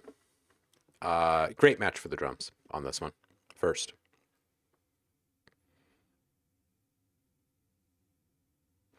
Javar, it's funny that you say this. There will actually be a guest coming on the show soon. We still haven't nailed down the date, but I don't know if he's still here in the chat right now. But Audio Cipher app. Whoa, there's a ton of people here. Jeez, I didn't realize it. The Twitch count is always way off. Hi, everyone.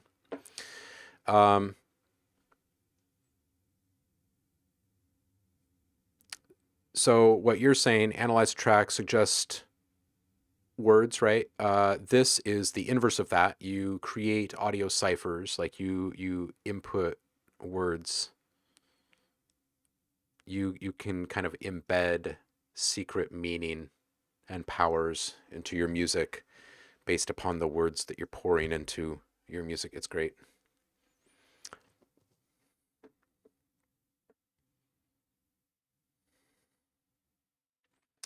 Yeah, it is pretty cool. He's been on this mission for quite some time. It's a buddy of mine named Ezra, and he's a genius, and he's been so passionate about pursuing this for years, and it's great. It's great to see it all come true and to see it do well. Anyway, back to this feedback. It's a great match on these drums. That ARP maybe started up like 2 dB. It felt just a little bit below where it should be when it first came in. Even with the increase over time, I kind of feel like maybe the starting point needs to be just a tiny bit up. And then what about panning it, right? Like the one thing that is missing in this is real movement. So as you're building towards the mix down on this one, I would think of different ways in which you can get things to kind of move and undulate and swell and stuff over time. Like maybe just some gentle long form saturation swells on the synth pluck that is kind of guitar-y, right? So I'm talking like maybe 16 bars or something like this. You've like added this subtle amount of saturation that then like dips back down, and then everything else around it kind of changes dynamically because of all of those harmonics coming into play. It would absolutely affect the mood. Filter sweeps on the ARP could use some modulated resonance, right? Like just kind of offsetting the sweep timing with another modulator that is then affecting the resonance parameter at a slightly different rate. So when it sweeps all the way up and then back down in one pass, you're going to find different elements highlighted than the next path, right? Than the next cycle. And then in addition to that, adding a second modulator to this would be nice. Even if it's just like a random kind of thing, as long as it was subtle, it would mess with the initial, like the original filter sweep controller, the LFO, right? And it would offset that cycle. So it would feel more like it's evolving. That's really the big thing here. So I think it needs a bit more of an evolving feel to it. More variety in the synth arrangement come 2 minutes. Okay, so once you get to this point here in the mix, we've kind of heard a lot of what's already happening. So I think that this is where I'm starting to crave more of that movement and change over time and separation of layers, right? So we can hear each individual element on its own shine a bit more. And then when you do that, you're obviously going to have these ideas. You're going to feel inspired to do something to those sounds while they're being showcased, right? And that's where you can have some fun, right? Do a little pitch shifting or a little stuttering or maybe some gating or maybe just changing up the actual ARP sequence just a little bit. But I think that would be around the time. This this little peekaboo that this synth has at 250 was great. Right here.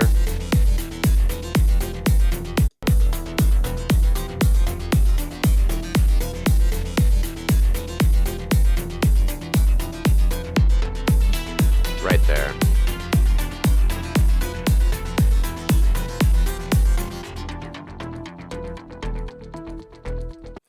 So it's the higher, more melodic ARP, and when it just peaks out suddenly there, as if a sawtooth LFO was starting over again or something, maybe have that in there a couple other times. It would really add to the dynamic kind of flux of the whole thing. I was thinking that maybe the bass should just cut out completely a couple times in a couple spots, like maybe here during this drop here. What if that's just gone?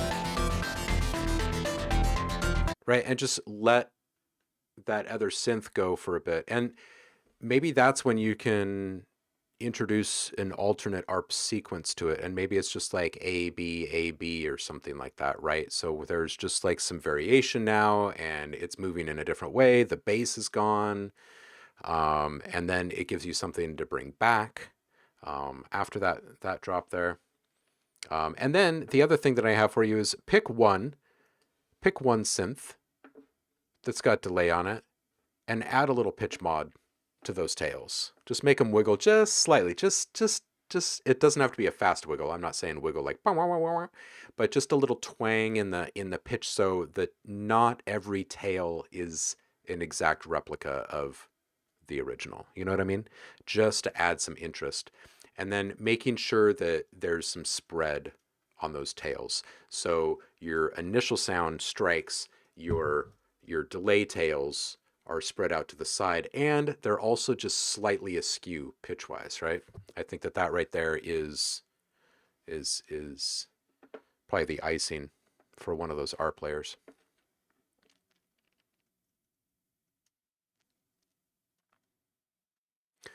The sound has to be playing at least one click on your phone or computer to count as a viewer.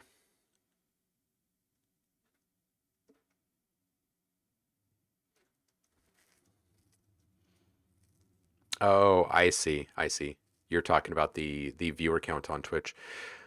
Yeah, I was wondering if that's what it was, or people just viewing on different platforms, right? Because some people sit there and watch on Twitch, and some people watch on the website, and some people watch on. I know that it's all a Twitch stream, but I'm not sure if it all counts. That's good to know that it's about the sound and the clicks.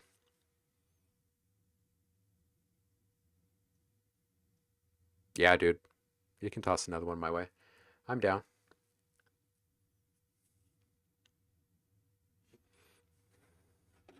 Super chill day. Dust weavers. What's a synonym for weaver?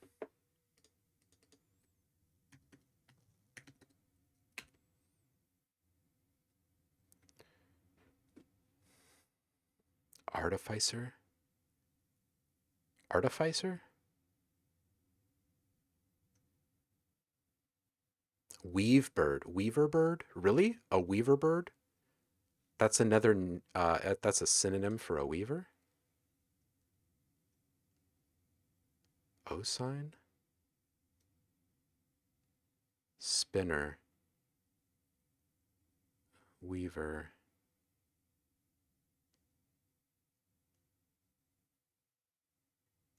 Oh, those are actual birds.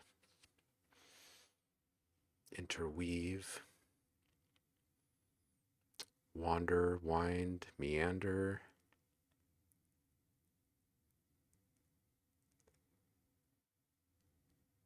Pattern, alternating fields. Twist, twine. Waver. Locomote. Hmm.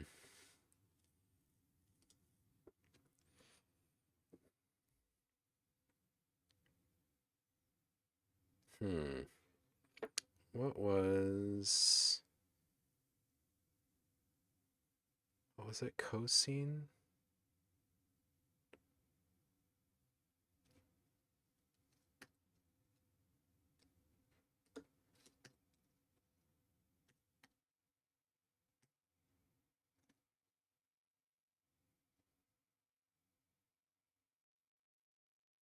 Trigonometric function, that is, oh, right.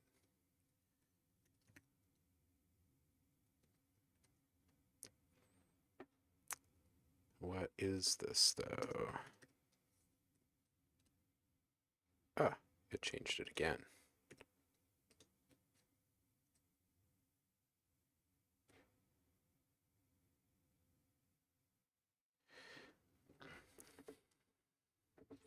Maybe we just create a new word by combining a couple of words.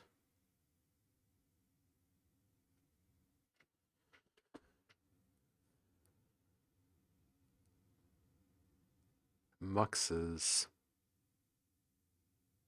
Yeah, it's coming back to me. I studied technical math when I was younger. Your magic carpets. Oh, that's awesome. Nate, what's up, dude? How you doing, brother? And you brought friends. Now serving a party of 5. How are you? How was the stream over there, dude?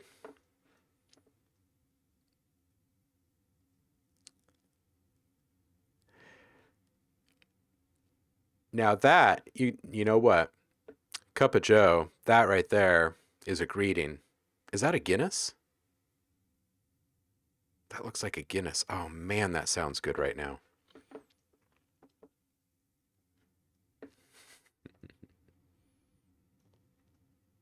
Oh, you applied an exciter on the kick. Excellent. Excellent. The Chrome Muxes. Chromux.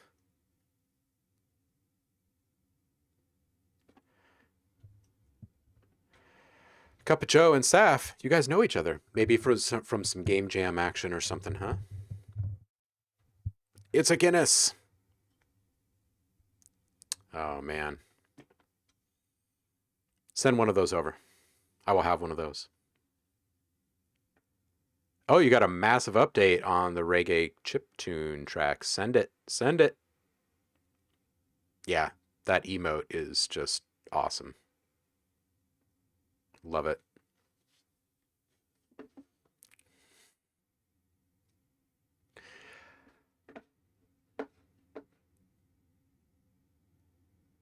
All right, looks like Ben has tossed another one up. Nate, if you want to toss another one up, if you want to toss your update in there, please feel free.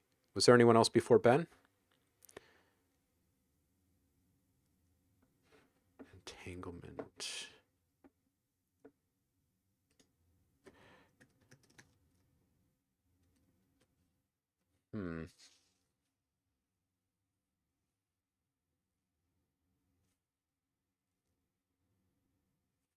There is the fact that, like, I'm way the hell over on the left coast and Zev is way the hell over on the right coast.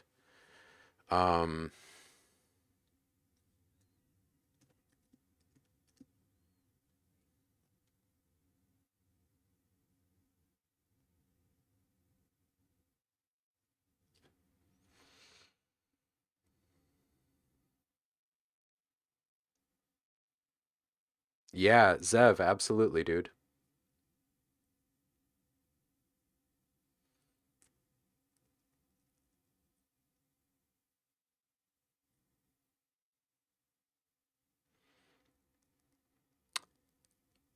Yeah, whatever, Nate. Toss the link in the chat, dude. We just finished listening to a track from Ben, so I'm sure he will be fine listening to your update. Cool. You good with that, Ben? Or is this just going to cause some serious trouble and you're just going to hate me forever? All right, so this is an update to the one that we heard last time. From Nate.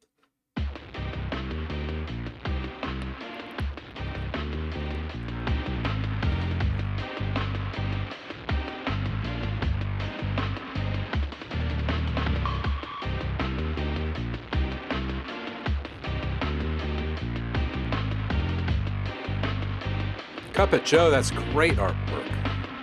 I love it.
All right, I got some notes here for you.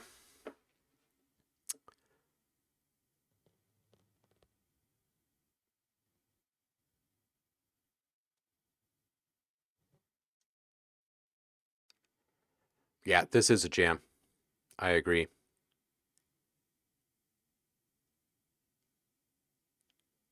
Everybody loves this, Nate.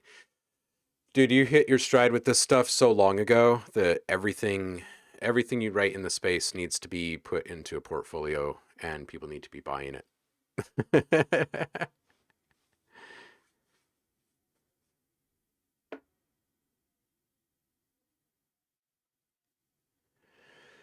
um, Will and Nate, you guys would actually probably have some pretty good conversations about arrangement stuff, actually.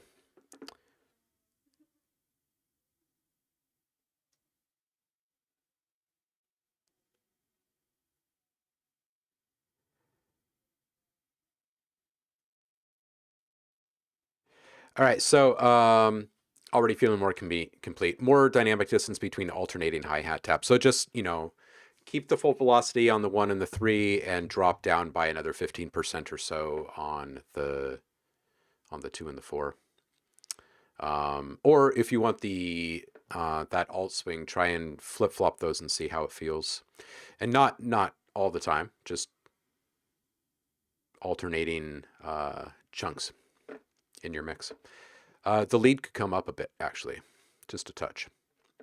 And it doesn't have to necessarily be through a traditional volume bump. It could be through just like a little like overdrive accent or something.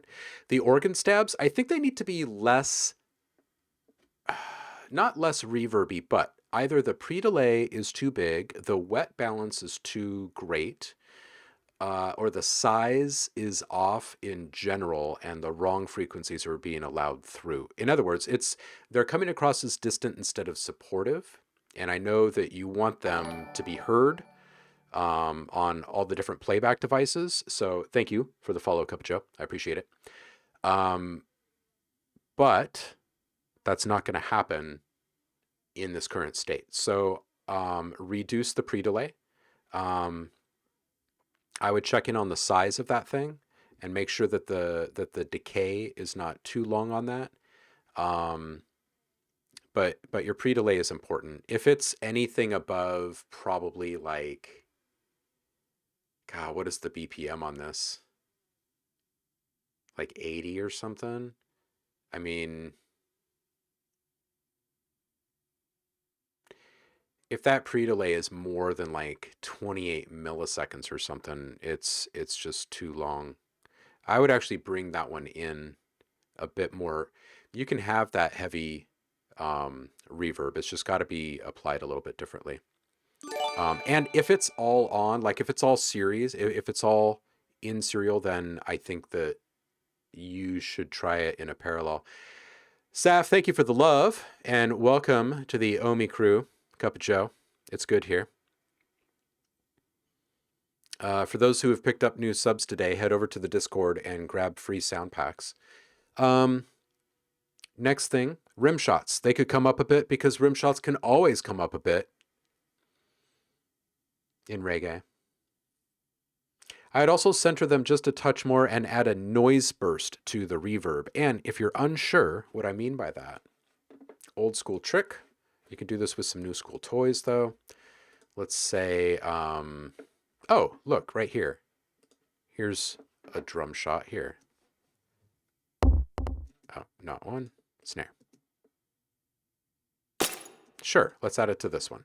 So on this, let's do this with the RC20. And since we're playing XLN today.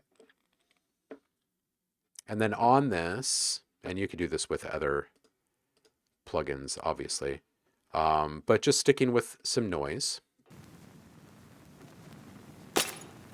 And then go in with the duck and the flux. So now it's going to duck out of the way of the actual audio.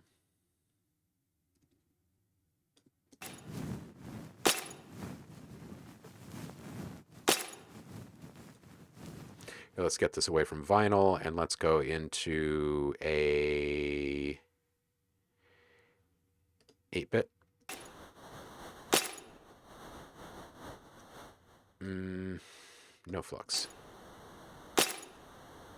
Not quite.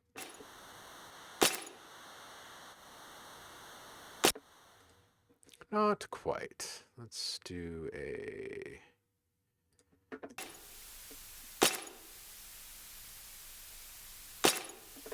Okay, and then we'll follow that.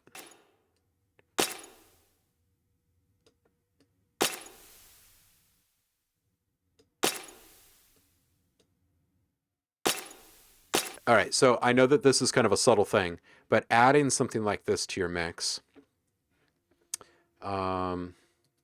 if this, just imagine this on your reverb, I mean on your rim shots in the reverb.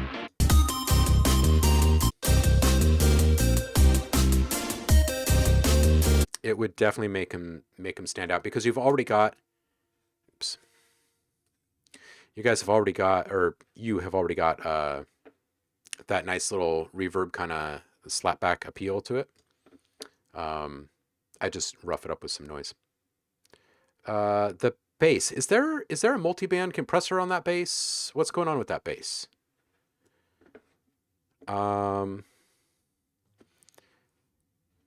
Yeah, and then gate it. Exactly. So you're getting the idea. You add, it's like a chaser swell. It's like a chaser swell that gets cut off, basically. And then I'm wondering, and I'm kind of focusing in on this at the very end. Yes, there's an aux channel multi for the distortion. Okay, so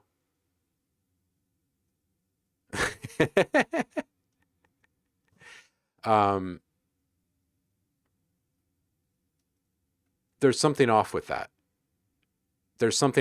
And it might be the fact that you're running that through an aux, which means that same channel is also playing in the original. And there's, maybe it's latency between the two, but there's something odd there. So what I would do, hear me out, I would create the output on that channel. I would set that to ascend, or I would send this out to a few different channels, chop them up into individual bands, but don't let the audio out of the original channel in the mix, right? Everything's going through your send. So that way, that channel that you're affecting is only heard one time, right? That bandwidth that you're hearing is only heard one time. And I think that that's going to be pretty important. Like moving forward, it might change the way that you use multiband compression with your signals in general, because you don't need to double up on the actual signal. It's just going to create confusion and delay.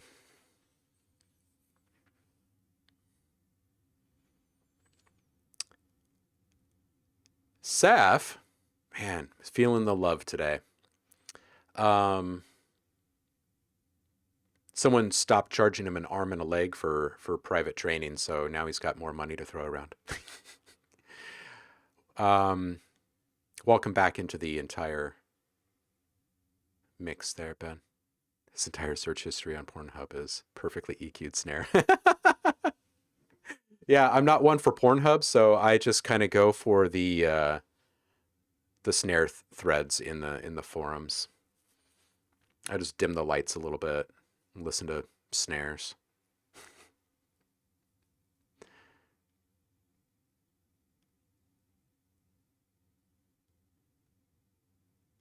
Let's see here. Yeah, does that make sense, Nate? What I'm saying about the fact that if you've got your bass and then you send your bass out to an aux and you're isolating a certain bandwidth and you're putting the saturation on there, that's in addition to the original signal playing. And with saturation, generally speaking, you have the ability to mix this in with fairly fine control. If that isn't to your liking, you could just simply create an aux, put the saturation on there, and then just EQ, right? EQ after that saturation to put a layer over the top of your signal.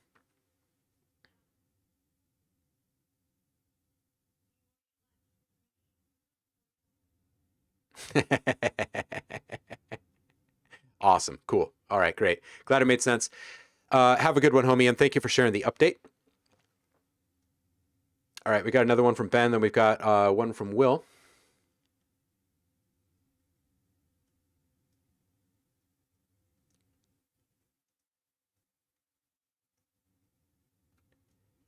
BP Master V2. Oh, the other one is a YouTube link. All right, there it is.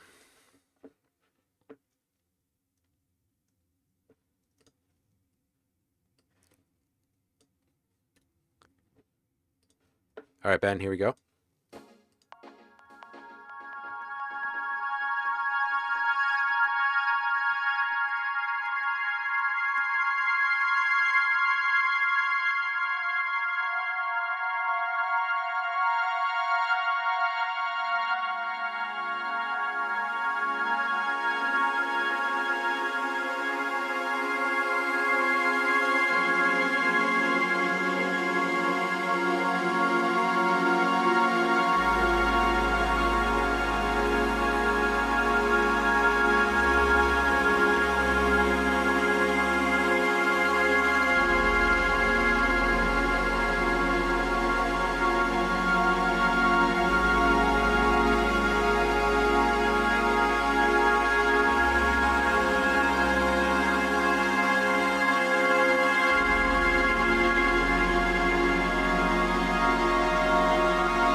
Dude, I like that.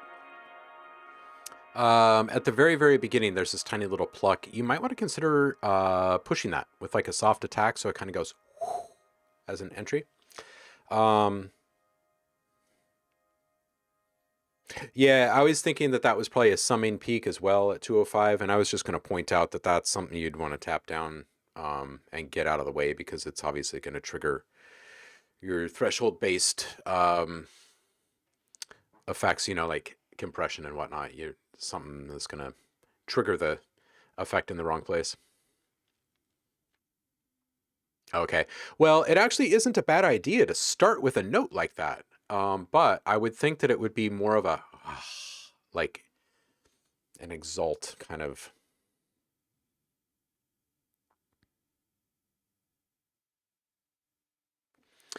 Um, Super lush pad, dude. I like it. For this lead, think about some cool aftertouch modulation that you can take care of or take advantage of. And same goes for that pad, right?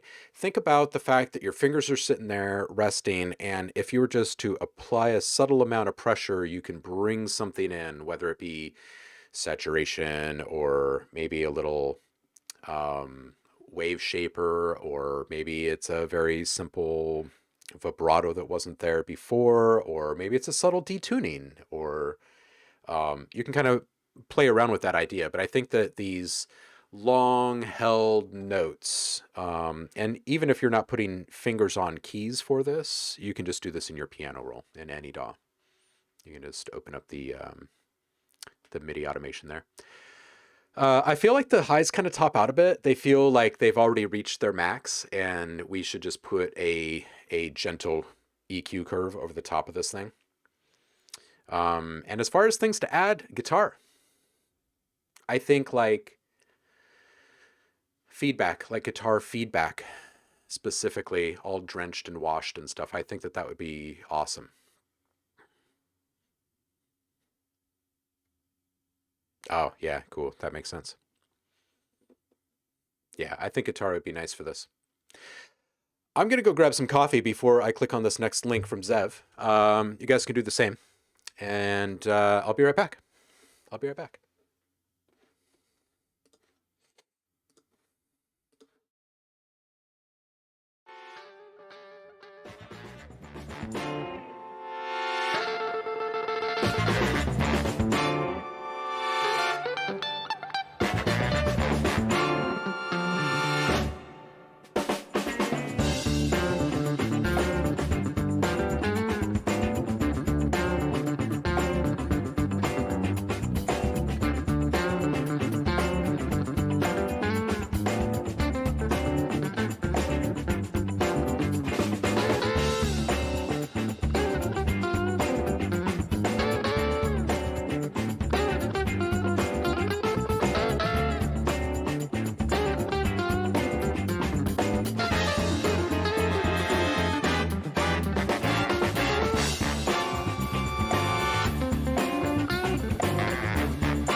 All right.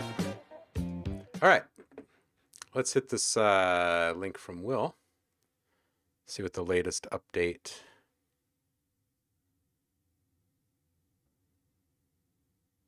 to this track sounds like. There it is. Oh, wait. Nope. That's music theory. There it is.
What up, Real Tough Ghosts? Welcome.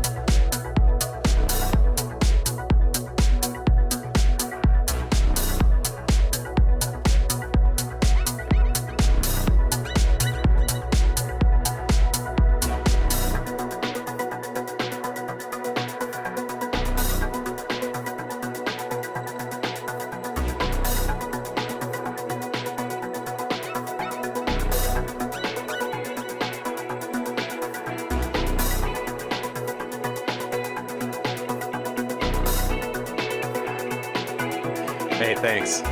It's cold here.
I agree, Tough Ghost.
Yeah, man. I think the changes that you made are ace.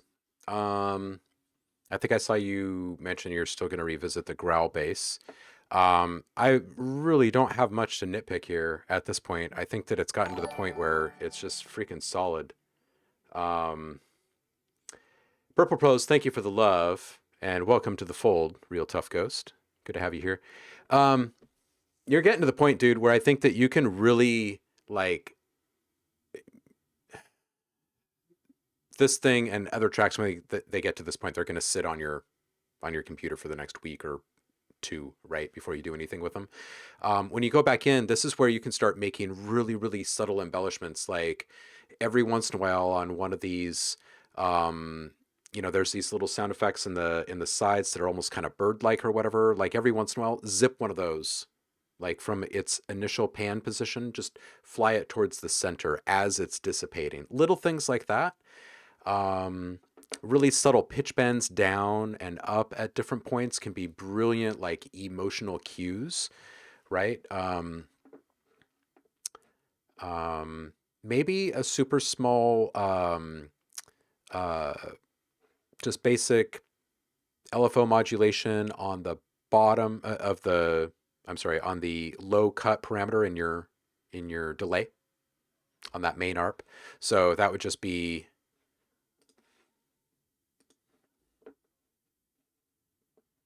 if you're talking just like basic, you could just put a mod on this, right? Or whatever kind of um, low end control you have in your delay of choice. But just putting something simple here. So maybe it's already cutting out at like 100 or 150, but what if it goes all the way up to like 6, 7, 8, 1000 even, right? And then comes back down. And maybe that's a really just kind of like periodic thing. Um, and also maybe just kind of playing with the overall spread of your delay tails.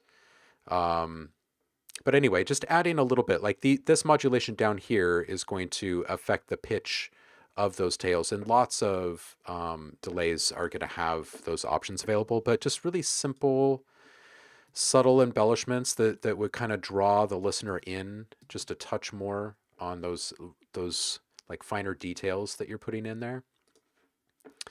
I think that you've kind of gotten to that point. You're making so many changes as you work these days that your mix is largely complete early. um, at the 5 minute mark, before the guitar comes back in all full like that, making just a short dip in volume, just so everything kind of gets sucked back right here.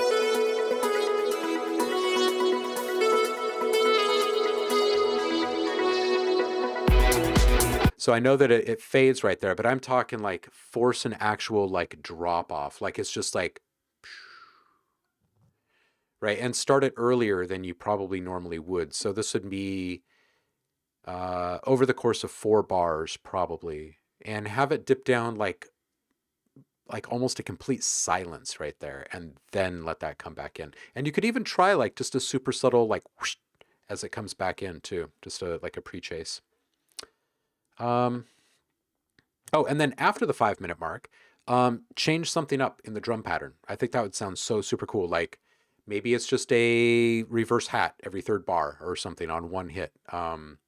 Or maybe it's a double shake instead of a single shake on every 2nd bar or something, but just on one note. Something to just to kind of change it up and make people go, wait, was that always that way?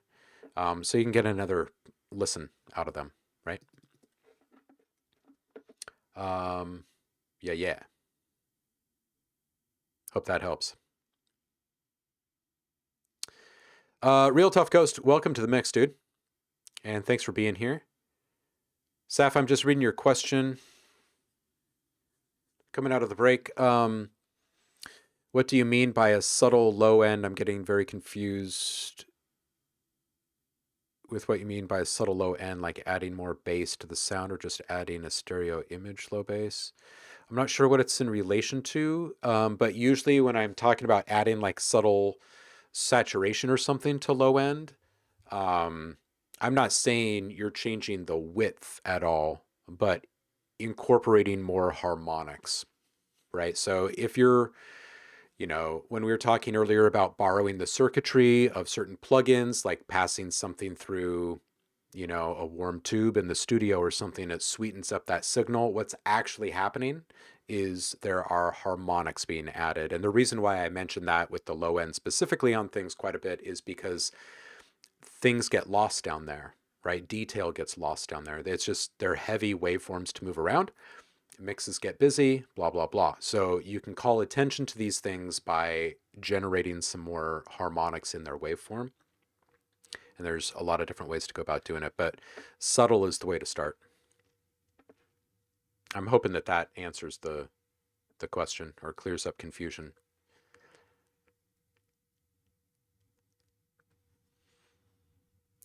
Real Tough Ghost, feel free to drop a link in the chat too, if you feel like it.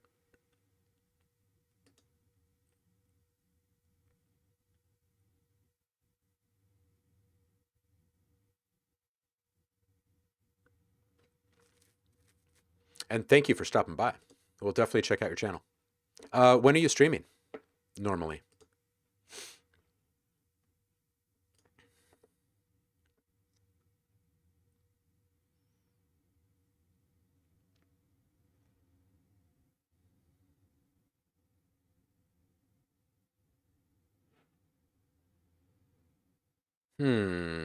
Could you do that on just the master track? Are you talking about the volume automation that I was talking about?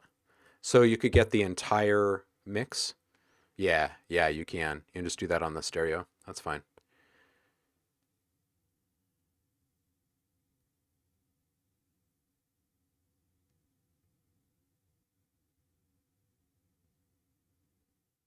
Yeah, you bet, dude. Okay, and you were referring to the track that you sent me the other day. Right.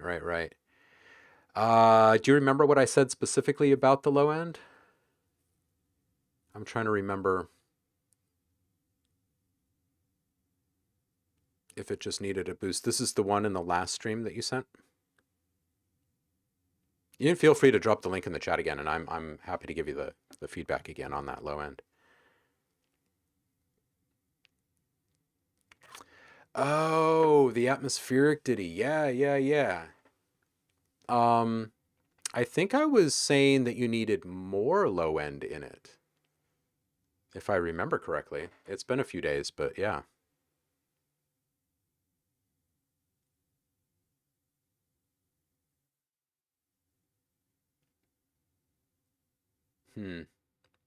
Yeah, I can't remember the full specifics of the feedback, but I want to say I felt that it was a bit lacking in that.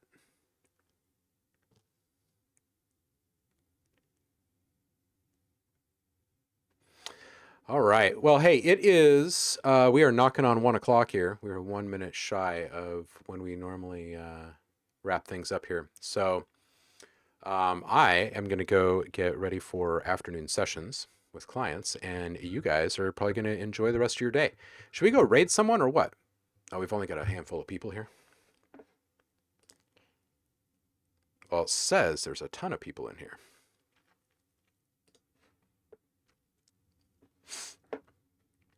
Zev, you have a good weekend too, brother. I'll keep thinking on names. I'll keep playing my word association game over here. All right, I appreciate all of you hanging. And I will be back on Monday. We'll do it again then.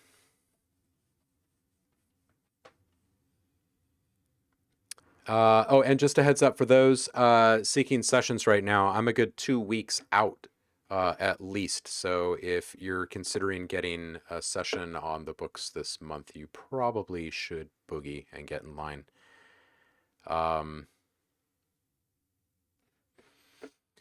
Oh, here come the lurkers. Saf, Purple, Eric, Paul. Thank you all. Foss, you're here. I hope you all have a great weekend. Death Uber for Lucy. Oh, man. Sorry, man. That's too soon. My dog named Lucy passed away a while back, and I'm not ready for that. Good name, though.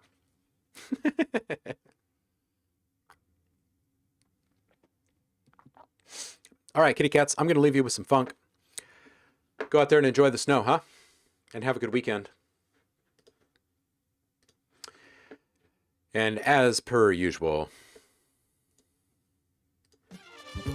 I will see you guys on the flip.